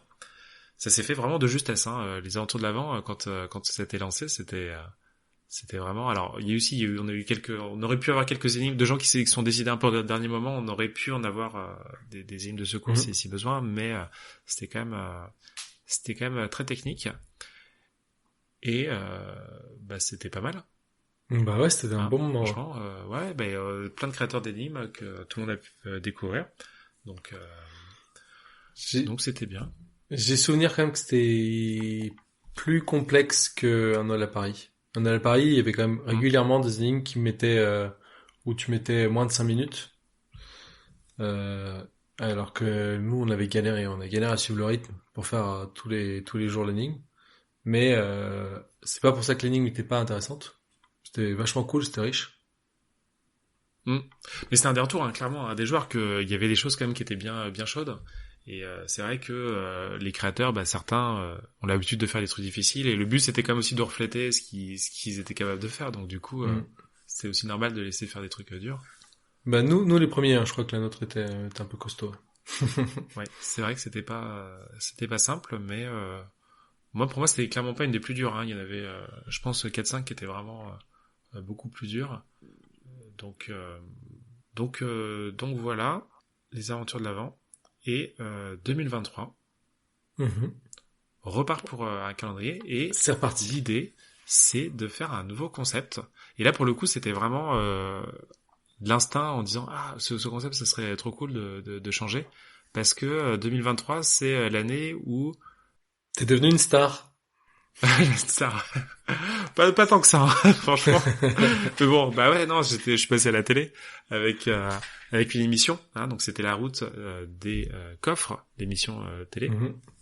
Et le principe c'était d'aller de ville en ville pour un petit peu résoudre des énigmes et un peu découvrir la France. Donc je me suis dit, ça serait cool de faire pareil dans un calendrier de l'Avent, avec non pas des coffres à trouver, mais des cadeaux. Non, en fait, c'était juste pour le nom. Que c'était choisi comme ça. Non, mais parce que c'est vrai qu'il fallait trouver le nom et c'est vrai que les coffres à Noël, pour moi, c'est un peu l'équivalent des cadeaux. Donc, c'est clair. Donc, du coup, la route des cadeaux, avec ce principe d'aller découvrir des agences un peu partout en France, qui proposent des jeux en extérieur, comme un trésor à Paris. Et oui. Et donc il y a eu cette sélection qui était faite, hein, et avec cette idée de prendre à chaque fois des agences qui étaient un petit peu indépendantes en fait, hein, qui faisaient vraiment des films que dans la ville et pas prendre des agences qui sont un peu partout en France parce que du coup c'est moins local. Donc on a fait un petit peu le tour comme ça de la France et on est repassé par Lyon.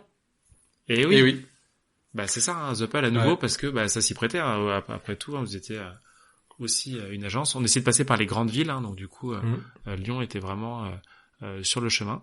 On aurait pu penser à Aldébaran, parce qu'Aldébaran, c'est vrai qu'à Charleville-Mézières, ils proposent aussi des jeux physiques, mais la ville était pas très grande. Voilà, moi je suis passé vraiment par les très grandes villes. C'est vrai que le principe c'était de permettre à des gens, quand ils iraient visiter ces grandes villes à un moment, de se dire pourquoi pas aller voir l'agence qui m'a fait faire une énigme, parce que je les connais et ça peut être sympa. Je crois pas qu'il y ait des gens qui soient venus en me disant je vous ai connu depuis la route des cadeaux. Mais j'ai trouvé le concept super sympa et c'est vrai que en 2022 c'était que des gens qui créent des énigmes en ligne. 2023 c'est que des gens qui créent des énigmes dans les villes, mais physiquement en jeu de piste un peu. Et je crois qu'il y avait aussi cette règle là en fait, les énigmes utilisaient le décor de la ville en question qu'on redécouvre aussi. Pour donner un peu l'impression de visiter la ville. C'était trop bien. Ouais, c'était un bon moment ça. Ouais, je trouvais ça aussi très cool avec en chemin des petits défis et c'était vraiment inspiré de l'émission, hein, puisque dans l'émission on avait des défis locaux et on avait aussi des défis de la route. Donc moi je m'étais occupé des énigmes sur la route avec à chaque fois entre chaque grande ville un petit défi qui était à faire donc sur le chemin. Et ça donnait du rythme. Et puis tu faisais aussi des vidéos entre deux d'ambiance. C'était super sympa. Je trouve que t'avais bien travaillé l'ambiance détendue et fun qu'on a envie sur un calendrier de l'Avent, quoi. C'est gentil. C'est vrai que en fait je faisais le présentateur, hein, tout simplement de l'émission. Je jouais ce rôle, mais non, c'est pas évident du tout à faire. Hein. Franchement le temps pour créer ces vidéos, c'était ouf, hein, parce que il fallait les écrire, donc trouver des bonnes idées, les faire tester, donc les jouer pour se rendre compte que c'était pas bon, et donc du coup, c'est Delphine qui écoutait, elle fait mais non mais ça c'est nul en fait. C'est bon, ok. Donc ça rechange, et puis après il y a le tournage, le montage. Enfin c'était hyper long par vidéo, il y en avait pas mal, donc c'était compliqué. Et je me souviens que les vidéos je les faisais même pendant le calendrier. Elles étaient pas finies pour la fin, quoi. Parce que, dans le temps de montage, c'était tel que j'ai dû les faire au fur et à mesure, donc c'était vraiment la course. Et ça, du coup, si on veut le rejouer, c'est forcément sur Instagram. Alors, les énigmes sont toujours disponibles sur Instagram, mais on peut plus valider les réponses en ligne. Ok. Pour l'instant. Ah. Mais peut-être qu'à un moment, ça sera à nouveau disponible dans le futur. Parce que là, du coup, il y a un changement pour le nouveau calendrier. Ah oui, il y a un nouveau calendrier, c'est vrai. Oui, voilà, c'est ça, il y a un nouveau calendrier. Et en fait, sur ce calendrier, je change complètement la façon de faire sur les précédents, puisque sur les précédents, il fallait s'inscrire à chaque fois pour pouvoir participer, et on obtenait un lien unique qui permettait d'accéder à une interface de validation. Et ça a vraiment ses limites. Et là, ça faisait vraiment plusieurs années que je voulais avoir un vrai site sur lequel on se connecte et où on a accès comme ça à toute une série de jeux avec un même compte, hein, où il n'y a pas besoin de s'inscrire pour chacun des jeux.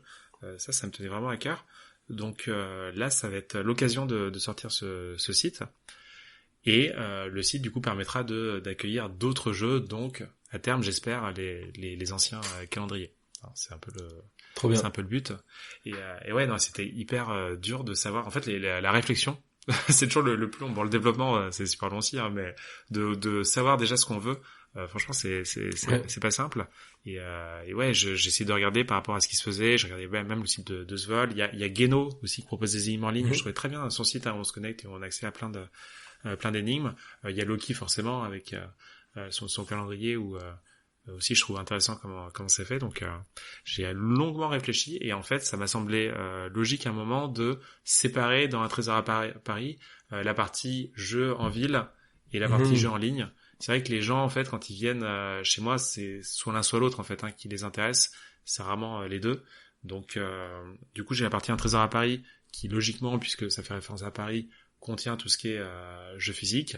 Et ensuite, si on veut faire des énigmes en ligne, bah du coup on va sur une autre plateforme et où on voit là du coup tout, on verra tout ce qu'il y a à faire en ligne.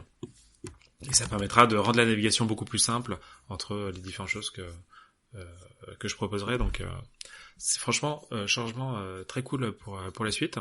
Ah ouais, c'est prometteur, là. Tu nous fais une belle plateforme à la Genos, je trouve c'est une bonne idée parce que tu vas avoir en fait plusieurs séries d'énigmes. C'est très sympa. On a hâte de voir ce site se compléter. Ouais.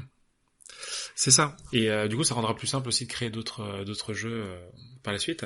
Parce que, bon, on peut peut-être quand même un peu parler. Hein je sais pas si ça va te rappeler des souvenirs, parce que là, moi, pour cette année, je comptais pas spécialement refaire un calendrier, parce que c'est vrai que la route des cadeaux, c'était très fastidieux, très long. Enfin, le tournage des vidéos, etc. C'était. Non, mais moi je te l'ai dit, vraiment, c'est vraiment beaucoup épuisé. trop long pour un contenu gratuit, faut pas faire ça. Hein. Bah ouais, non mais. Ouais, t'as raison. Hein. Non, mais ça après c'est le syndrome de on veut toujours faire bien et quand on a une idée on la pousse jusqu'au bout et puis ça après ça prend un temps infini. C'est clairement le souci. Oui. Mais ouais, donc du coup moi je comptais pas refaire de calendrier parce que bon aussi de faire des pauses de temps en temps c'est bien. Mais Thomas il est venu en disant Johan, est-ce que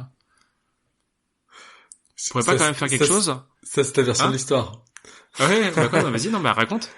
Si, non mais j'ai dit, écoute Johan, l'important c'est peut-être la stratégie. On pourrait faire des choix simples pour que ce soit rapide et quand même proposer quelque chose.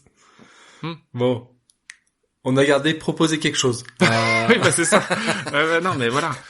Le simple et rapide, l'idée de base était bien, effectivement, de proposer des choses plus simples, des énigmes simples. Et non, mais surtout, c'est vrai que, bon, pour le coup, ça c'était la bonne idée, de réduire le nombre de créateurs en disant, voilà, on n'est plus que 6 créateurs, et chacun propose 4 énigmes. Hein, donc ça permet de remplir, ça fait plus de travail pour chaque créateur, mais au moins ça fait moins de gens à gérer, et ça permet aussi à chaque créateur d'être plus visible par rapport aux joueurs qui, sinon, quand ils voient vraiment une énigme tous les jours, ils sont un peu dissous dans la masse. Et donc, puis, t'as moins envie de faire une grosse énigme, t'as plus envie de faire plein de petites énigmes qu'une grosse énigme parce que c'est ton moment de ton énigme, quoi. C'est vrai, ça permet aux créateurs effectivement de mettre moins le paquet sur chaque énigme, donc potentiellement faire des choses plus simples. Hein, mais ça, on va y revenir.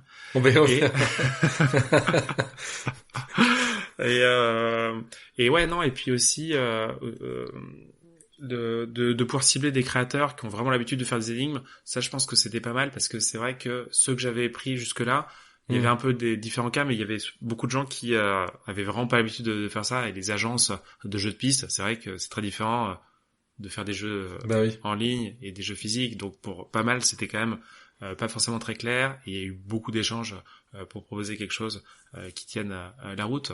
Donc du coup, là, c'était l'idée de se soulager ça avec vraiment prendre des gens qui connaissent bien le job. Et ça, c'était bien sur le papier. Sauf que effectivement, après, il y a eu toutes ces envolées d'idées qui ouais, vas-y, on fait ça, ça serait super. Trop et la création qui devait vraiment être simple au début, finalement, était beaucoup plus longue que prévu. Déjà avec le site, hein, moi j'avoue ça de mon côté, j'ai pas juste repris les codes sources d'avant, hein, j'ai vraiment recréé tout le site, donc ça a pris très bonne idée. Temps. Bon point de départ. Ouais, voilà, c'est ça. Donc déjà, le temps x4 sur le développement, ça, c'est bon. Et puis aussi, sur la partie création, de faire vraiment des petites énigmes simples. Mais, je sais pas pourquoi, enfin, je me suis dit, ça serait bien de mettre de la narration. Ouais. Et c'est vrai qu'il y a ça dans les calendriers Exit qui proposent. Et moi, je trouve que c'est un plus quand même de suivre une histoire, comme Svol aussi, au final, de suivre une histoire. Donc, je me suis dit, ça serait sympa de faire ça. Et là pour le coup aussi c'est bah là c'est pas x4 hein, c'est pas x10 non? ouais, x10 ouais. Ouais, c'est x10. x10 c'est rien que déjà d'arriver à se mettre d'accord sur qu'est-ce qu'on va faire, ça prend du temps. Et puis après ouais, il faut faire vivre une histoire quoi, donc ça prend du temps comment tu l'as fait vivre, sous quel format. Et je trouve qu'on a on a finalement bien pris les leçons de pas faire des énigmes trop compliquées, on reviendra dessus. De faire un truc très ludique comme tes petites vidéos qui m'ont, enfin moi c'était ma partie préférée du du calendrier de l'année dernière où justement tu animais, tu mettais du personnel. Voilà, on était sur le calendrier de Johan quand t'avais des petites vidéos. Et aussi les remarques qu'on a dit, bah finalement là ce sera disponible sur Instagram pour bah, la communauté et puis pour que ça interagisse, mais t'as pas besoin d'avoir Instagram pour jouer. Et ça c'est un gros point positif quand même. C'est vrai que ça c'est une nouveauté aussi. Hein. Oui, c'est vrai que, enfin, là, ça faisait 2 ans que c'était vraiment que sur Instagram et régulièrement il y a des gens qui disent ah oui mais non, moi je boycotte Instagram. Voilà, bon bah, bah désolé, enfin c'était désolé jusque là, mais là cette fois-ci c'est plus le cas puisque sur le site maintenant on pourra directement voir les énigmes aussi. Donc c'est pas mal. Et oui, puis après bon voilà la simplicité des énigmes. C'est vrai que nous c'est important que ce soit simple pour pas y passer toute la soirée comme ça pouvait être le cas sur les aventures de l'avant. Mais nous on veut toujours qu'il y ait quand même des astuces en fait, hein, des subtilités et ça bah ça fait que des fois ça peut être bloquant quand même pour certains joueurs dans tous les cas. Hein, c'est pas possible de faire un truc qui est trouvable par tout le monde après X temps. Mais ouais donc quand même gros changement par rapport à ça aussi, ça va être les indices. Ah puisque bah oui, en fait, jusque-là, les indices, enfin, ça a toujours été le cas depuis le début. Ouais, alors J+1, J+2, à midi à chaque fois, donc oui. C'est vraiment longtemps. Ça prend longtemps pour avoir un indice. Donc si tu t'y mets, le soirée et que tu trouves pas au bout d'un quart d'heure, tu sais que soit faut que tu cherches toute la soirée, soit faut que t'attendes le lendemain midi et que tu te remettes dessus. Ouais, c'est quand même long. Ouais, c'est ça. Et donc là, l'idée, c'est de faire un peu comme les énigmes très amusantes de The Puzzle. Ah, quel bon modèle. Bah oui, non mais c'est vrai que ce principe de on fait une compétition et puis c'est une fois que c'est fini qu'on a accès directement à tous les indices parce qu'après tout, une fois que la compétition est finie, autant en profiter en mode détente. Donc là vraiment c'est le même principe. On a 1 heure pour réfléchir en mode challenge et puis après on a accès directement à tous les indices quand c'est fait, et d'avoir accès à tous les indices directement le soir, donc ce sera à partir de 21h, ça permettra peut-être vraiment plus de gens de finir à chaque fois le soir l'énigme. Trop bien. Et pas prendre de retard comme ça pouvait être le cas. Je pense que c'est un gros plus, ouais. Et puis laisser les joueurs se gérer aussi. Il y en a qui vont vouloir regarder les indices un à un, tout doucement, et s'occuper toute la soirée s'ils trouvent pas. Alors qu'il y en a d'autres qui vont dire bah vas-y, je prends tous les indices, j'ai compris l'énigme, ah ouais, il était sympa. Bah c'est différentes manières de consommer en fait. Mais l'important c'est de s'amuser. Exactement. L'important c'est de s'amuser et donc on a ça en tête et en fait moi enfin je réfléchissais par rapport à ce que je faisais avant et même aussi par rapport à Choco Cerveau. Avant moi je faisais pas de classement global. Donc il y avait même pas cette question de comment faire. Mais en fait pour faire un classement global, il y a quand même plusieurs façons de faire et du coup cette approche-là, comme les énigmes très amusantes, elle est vraiment différente de Choco Cerveau. Sur Choco Cerveau, la façon de faire des points, c'est si on trouve une énigme sur un jour sans indice, on a un certain nombre de points. Et puis après, si on a besoin d'un indice, en tout cas si on résout le jour suivant, on gagne moins de points. Et ainsi de suite, sur les 3 jours suivants, on gagne à chaque fois un peu moins de points. Donc en fait, c'est un classement un petit peu sur le long terme de gens qui arrivent le plus longtemps à trouver sans indice à chaque fois. Bon, il se trouve que avec ça, les gens, ils s'entraident énormément sur Discord quand même, parce que voilà, les gens ils veulent pas perdre de poids, donc ils demandent de l'aide à des gens et why not. Mais bon, ça c'est une façon de faire le classement, et la façon très amusante du coup c'est très différent puisque c'est des points pour la rapidité. En gros, c'est est-ce qu'on est capable de vraiment aller vite, et peut-être même pas que. C'est est-ce qu'on est capable de peut-être d'avoir la réponse sans indice dans un temps limité.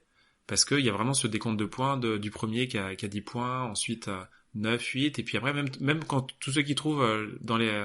alors nous, ça sera peut-être dans la tranche de 20 minutes, puis 30 minutes, puis la tranche d'1 heure. Donc on a quand même des points, si on arrive, même si on n'est pas dans les tout premiers, on peut avoir des points en fonction du temps qu'on met.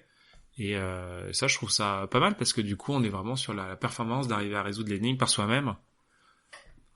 Et le but, c'est qu'il n'y ait pas un écart énorme entre par exemple, un 3/4e et quelqu'un qui l'a résolu dans un temps très bon, genre 20 minutes, tu vois. Le but, c'est que l'écart soit assez léger pour privilégier la régularité à la performance. Ouais. Quelqu'un qui a fait un très bon temps tous les soirs, bah, il mérite d'avoir un bon classement. Bah, c'est ça. Et parce que bon, après tout, c'est vrai que des fois il y a des gens qui sont hyper forts, et donc tu peux finir en 20e, mais t'as fait une super performance, donc elle mérite quand même d'être saluée par des points. Donc ouais, il me semble que cette façon de faire est pas mal. Et après, moi, pour départager d'ailleurs les gens du classement, l'idée c'était de faire la somme des temps, si pour départager entre si égalité sur les points. Vous faites ça aussi sur les très amusantes ou... Non. On va espérer qu'il n'y ait pas d'égalité. Ouais, voilà, c'est ça. D'accord. Sachant qu'on a mis nous on a toujours la blague parce qu'on finit toujours 4e ou 11e des classements. Et du coup, on a mis des virgule 1 et virgule 2 sur ces places-là, qui font qu'en fait, déjà dans le top 10, il y en a plusieurs qui ont des petites décimales, qui vont, je pense, faire que il y ait pas trop d'égalité dans le top 10 à la fin. On verra. Ouais, c'est vrai que ces virgules, elles sont pas mal pour ça. Et mais moi, je trouve cool en fait l'histoire que donc ouais, c'est les 4e places et 11e places, il me semble, là où il y a ça. Et bah ouais, non, c'est marrant de faire ça, parce que quand t'es juste après que t'as pas eu les points, c'est un peu frustrant. Et bah là, clairement, ça réconforte en fait. Hein. Et c'est limite plus sympa, je trouve, d'avoir ces petites virgules. Ça vient d'une blague, avant de se rendre compte que c'était une bonne idée. Ça venait d'une blague parce qu'en fait, on s'est dit, si on te met une décimale, et après, pour tout le championnat, ce sera écrit à côté de ton nom que tu t'es tapé une 4e place. Ouais, après, voilà, c'est pas mal quand même. Parce que souvent on les collectionne, et donc ça nous amusait. Et en fait, on s'est dit, maintenant, ça permet de départager. En gros, bah, si t'as le même nombre de points, toi t'as fait une 4e place, c'est mieux. Donc oui, non, ça c'est bien. Il y a aussi un peu une histoire de surenchère, qu'il faut dire. Parce que jusque-là, oui, c'est 24 énigmes qu'il y avait sur les calendriers. Chez Choco Cerveau, ça a toujours été ça, moi aussi. L'année dernière, Aldébaran, il nous a fait quand même une 25e énigme. Oh non. Ah bah oui. Ah non. Alors, bah ouais, non, mais il avait une grille de 5x5, je crois, et donc du coup, il s'est dit, c'est logique de faire ça. Et donc, eh bien non, cette année, dans notre calendrier, il y aura 26 énigmes. Ah là là, oui. C'est forcément le meilleur calendrier, du coup. Ah bah ouais, non, bah ça, en tout cas, nous, il y a la quantité, hein. Pour la quantité, la qualité, c'est pas encore. Sur le calendrier, on peut aussi parler, du coup, des différents auteurs. On a dit qu'il n'y en avait que 6. Et du coup, il y a qui? Donc, il y a moi, Indiana Johan. Il y a Thomas et Annabelle de The Pub. Oui. On compte pour un, on fusionne. On comptait pour un créateur, c'est ça, mais il y a 2 personnes derrière. On a Alice Milo, hein, donc c'est celle qui faisait Christmas Babo, hein, déjà à l'époque, hein. Elle est sélectionné les meilleurs. Bah, c'est ça, en tout cas, ouais, les gens qui ont l'habitude. Et qui a fait Svold, du coup, on a parlé d'elle aussi pour le Svold tout à l'heure. Et oui, c'est vrai, c'est elle qui a créé Svold aussi, donc bien. On a Aldébaran qui fait son propre calendrier cette année, avec sans doute 25 années, mais là qui participe aussi à notre calendrier. Il est partout. Donc bah ouais, c'est ça, il est partout. On a le fameux Néo qui fait ses calendriers de l'après et qui a participé à ce vol aussi, donc présent aussi. En fait, on connaît déjà tout le monde dans les participants. Et on a également Cartopolis. Ah. Oui, Cartopolis, qui est peut-être un peu moins connu, en tout cas, il est moins actif récemment, mais il était déjà dans les aventures de l'Avent. Et en fait, tous les créateurs présents ici, ils étaient déjà dans les aventures de l'Avent. Ah oui. Il y a juste Néo qui, à l'époque, s'appelait le compositeur anonyme. Enfin, c'est un de ses personnages, mais maintenant on sait que c'est Néo. Mais il y avait Cartopolis qui était déjà présent dans l'aventure de l'Avent, qui est là à nouveau. Et Cartopolis, moi j'adore ce qu'il propose. Il a fait une série notamment récemment qui s'appelle Elemental. Il a fait cette année et qui était vraiment, je trouvais, super belle, avec des énigmes qui sont tranquille au début et puis un final que je trouve vraiment magnifique. Donc très cool de l'avoir. Très élégant ce qu'il fait, oui. Et donc ces 6 créateurs, 7 créateurs que nous sommes, dans ce nouveau calendrier, nous sommes les Avengers. Et oui, on n'avait pas dit non encore jusque-là, mais avec toi, c'est vrai quand on échangeait, on s'est dit Avengers, il y a avant dedans. Ah ouais, c'est pas mal. Et c'est parti de là. Et donc du coup, on est des super créateurs des livres. Il y a toute une histoire que vous pourrez découvrir dans le calendrier. Mais notamment, c'est vrai quand on a vu par exemple que dans les Avengers, il y avait Fury qui recrute les créateurs et qu'il y a un reine du Père Noël qui s'appelle Fury. On s'est dit non mais en fait c'était prévu pour, il fallait le faire, c'était sûr. Donc voilà, on a comme ça des petits clins d'œil qui marchent pas mal. Et puis c'est pas mal parce que on est quand même que des créateurs avec un style très différent, un peu comme des super-héros qui ont des pouvoirs différents. C'est vrai. On vient chacun avec notre couleur, comme les super-héros. On vient avec notre alors, style. Les couleurs, c'est les Power Rangers. Je sais pas si tu. Spider-Man, il est quand même très rouge, tu vois. Ouais, Hulk, il est très vert. Ouais. Tu vois, tu peux. Du coup, on vient chacun avec notre style graphique, notre style d'énigme, et en plus. J'avais pas voté pour ça, mais finalement c'est une très bonne idée. On va s'alterner, on continue. Donc il y aura un bon rythme. Donc ouais, je trouve le résultat très sympa. J'ai hâte d'avoir les retours des joueurs et joueuses. Ouais, pareil, ouais. Et puis voilà, il y a la narration dont on a parlé. Et c'est vrai que les Avengers, c'est du cinéma, mais c'est avant tout des bandes dessinées. Et donc on a ce format bande dessinée qu'on va retrouver chez les créateurs. Et ouais, non, c'est hyper sympa de suivre les aventures, je trouve, en bande dessinée. Enfin, en tout cas, ce que j'ai vu, j'ai beaucoup aimé, mais les auditeurs, vous nous direz. Et ouais, ça a pris pas mal de temps. Voilà.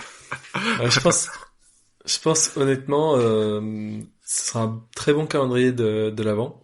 Et je pense que ça vaut le coup, si vous écoutez cet épisode bien après le calendrier de l'Avent, d'aller le jouer. Parce qu'en fait, le but, c'est vraiment de passer un bon moment et pas de prise de tête. Donc, allez sur le site, du coup, Trésor à Paris /online, c'est ça? Et, ouais. Et vous pourrez le retrouver et je pense que vous allez passer un bon moment, vous allez pouvoir les enchaîner. Donc, non, à découvrir. Ça, je pense que c'est un format qui est vraiment très original par rapport à ce qu'on a proposé ou vu ou joué jusque-là. Ailleurs, en tout cas en France, ouais. Ah non, mais clairement. Et donc oui, a priori, il sera à nouveau disponible. Enfin, il sera encore disponible après. C'est a priori, on n'est pas sûr.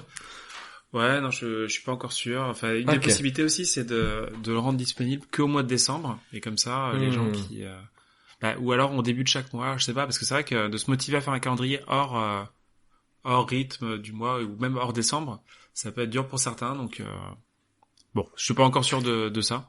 Okay. Mais oui, il se peut qu'il soit disponible tout le temps parce que c'est vrai que parce qu'en fait même c'est vrai que chacune des histoires racontées par les créateurs peut s'apprécier à n'importe quel moment, je pense, en dehors d'un calendrier. Donc et puis comme ça commence doucement, tu peux avoir envie de faire la première, puis la deuxième, puis la troisième, puis la cinquième, puis la sixième. Hop, t'as vu tous les créateurs, t'as envie de recommencer. Donc à mon avis, tu peux vite faire 2-3 soirées dessus non-stop. C'est pas tellement bon moment. Alors, j'ai l'impression qu'on est en train de vendre le truc pour le jouer après, mais non, si vous pouvez le jouer en live, c'est mieux quand même. Il y a la compétition et tout, il y a l'ambiance avec les joueurs. Il y a l'ambiance. C'est quand même plus sympa. Ouais, sachant que il y a Discord, toujours on peut échanger avec les joueurs, ça c'est quand même hyper cool de pouvoir se faire des petites blagues et tout avec les autres et d'en parler. Donc c'est toujours plus sympa à vivre en vrai, mais si malheureusement vous écoutez ça trop tard, eh bien ça allait peut-être pas tant que ça. Trop bien. En tout cas, super moment. Voilà. Thomas. Non. On est bon? On n'a pas dépassé notre timing. Non, on est bientôt à 2 heures. C'est bon, ça fait 1 heure. Là, à ce stade, c'est sûr qu'on dépasse 2 heures sur l'épisode. Donc tout va bien, c'est croissant le temps. Mais c'est exponentiel.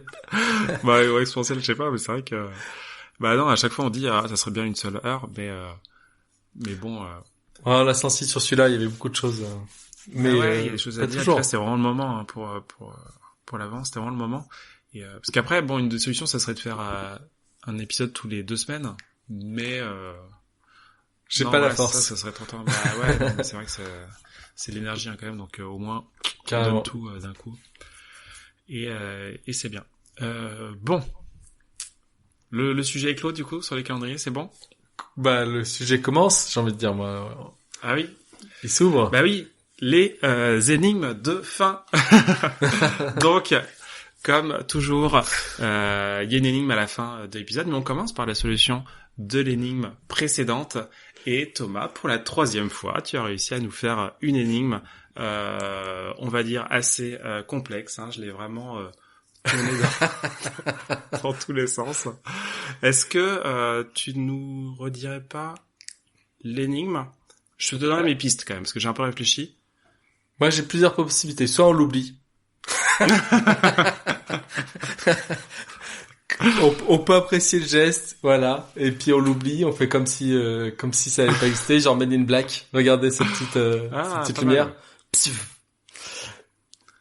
Et du coup, Johan, t'as préparé une énigme? Oui. Non, soit j'essaye Ça ne marchera pas. Les gens, ils peuvent faire lecture et pause, etc. Donc. Anna, elle m'a dit non, après coup, elle m'a dit Anna que c'était pas valide cette énigme. Donc c'est vrai, ah oui, non plus là. Ouais, du coup j'ai pas eu de bonne réponse, mais je pense que c'est juste parce que les gens ont pas entendu T'as pas eu de écouté réponse, l'épisode. Ouais. Non. Ils ont pas écouté l'épisode, oui, parce qu'il y avait un Ouais, indice en plus donné là. Tu crois que Eh les oui. gens ont entendu l'indice Les gens n'ont peut-être pas écouté l'épisode jusqu'au bout, puisque s'il restait quelques secondes après le fait qu'on ait dit au revoir, il y avait un petit indice supplémentaire qui ne t'a pas aidé, Johan, du coup. Bah non, mais je l'ai écouté quand même. Très bien. Ouais, avec attention. Donc ouais, donc on rappelle l'énigme quand même, non? Allez, j'essaye. Du coup, on cherche un film d'animation qui ne contient que des personnages masculins, tels personnages principaux. Et pourtant, quand on lit attentivement le titre, on s'attend plutôt à un personnage féminin qui veut se chahuter. Et il y avait des indices supplémentaires, du coup. Alors, non, mais l'indice, tu veux le donner ou les gens ils peuvent le réécouter Non, si, Oui. puisque c'était Ouais, ok. c'était pour retranscrire de la fouille sur le format audio. Mais en fait, ça fait partie de l'énigme. Faut... Ok. Donc, quand on lit le titre attentivement, on comprend qu'elle veut se chahuter, mais on ne sait pas, est-ce qu'elle a des méchants à chahuter? Est-ce qu'elle a des copains à chahuter? Est-ce que... on ne sait pas. Voilà. Du coup, c'était quand même un titre assez énigmatique. Donc, D'autant qu'il n'y a pas de personnage féminin dans le film. Hein, en tu plus, ça, ça n'a aucun sens, cette énigme. Ça n'a aucun sens. Hein. Voilà. Du coup, j'ai rappelé l'énigme. Maintenant, tu fais ton énigme? Ah non.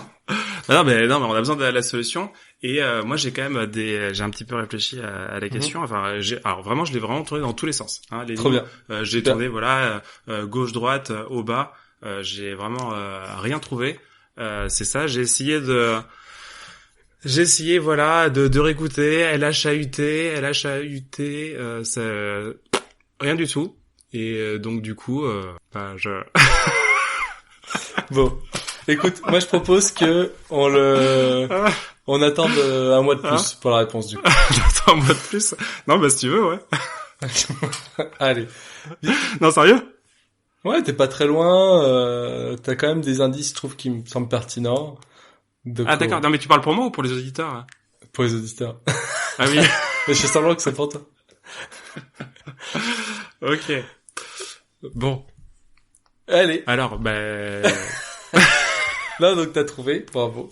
J'ai trouvé, ouais. Mais tu sais que franchement, j'ai réfléchi régulièrement, hein, cette année où je trouvais vraiment rien du tout, même avec l'indice. Et là, c'était en préparant l'épisode. Donc franchement, c'est tout à l'heure, hein. Si. Incroyable. Que je remets le truc là et je refais un check dans ma tête. Et je finis par l'avoir, je fais, ah ouais, ça marche. Moi, je trouve que ça marche pas trop mal. Après, c'est super dur. Tu sais que j'ai chopé des listes de films d'animation sans personnage féminin, hein, parce que c'était un peu ça quand même, la zone à vérifier. Et je crois pas que je l'ai trouvé en plus, hein, le film, Aïe, aïe. dans les listes. Et puis après, c'est vrai que t'as beau trouver le film, il faut se concentrer, quoi. Ouais. pour Et pour puis, le trouver, donc c'est dur. Ouais, Anna, elle m'a dit que mon français, enfin que la phrase voulait pas dire grand-chose finalement.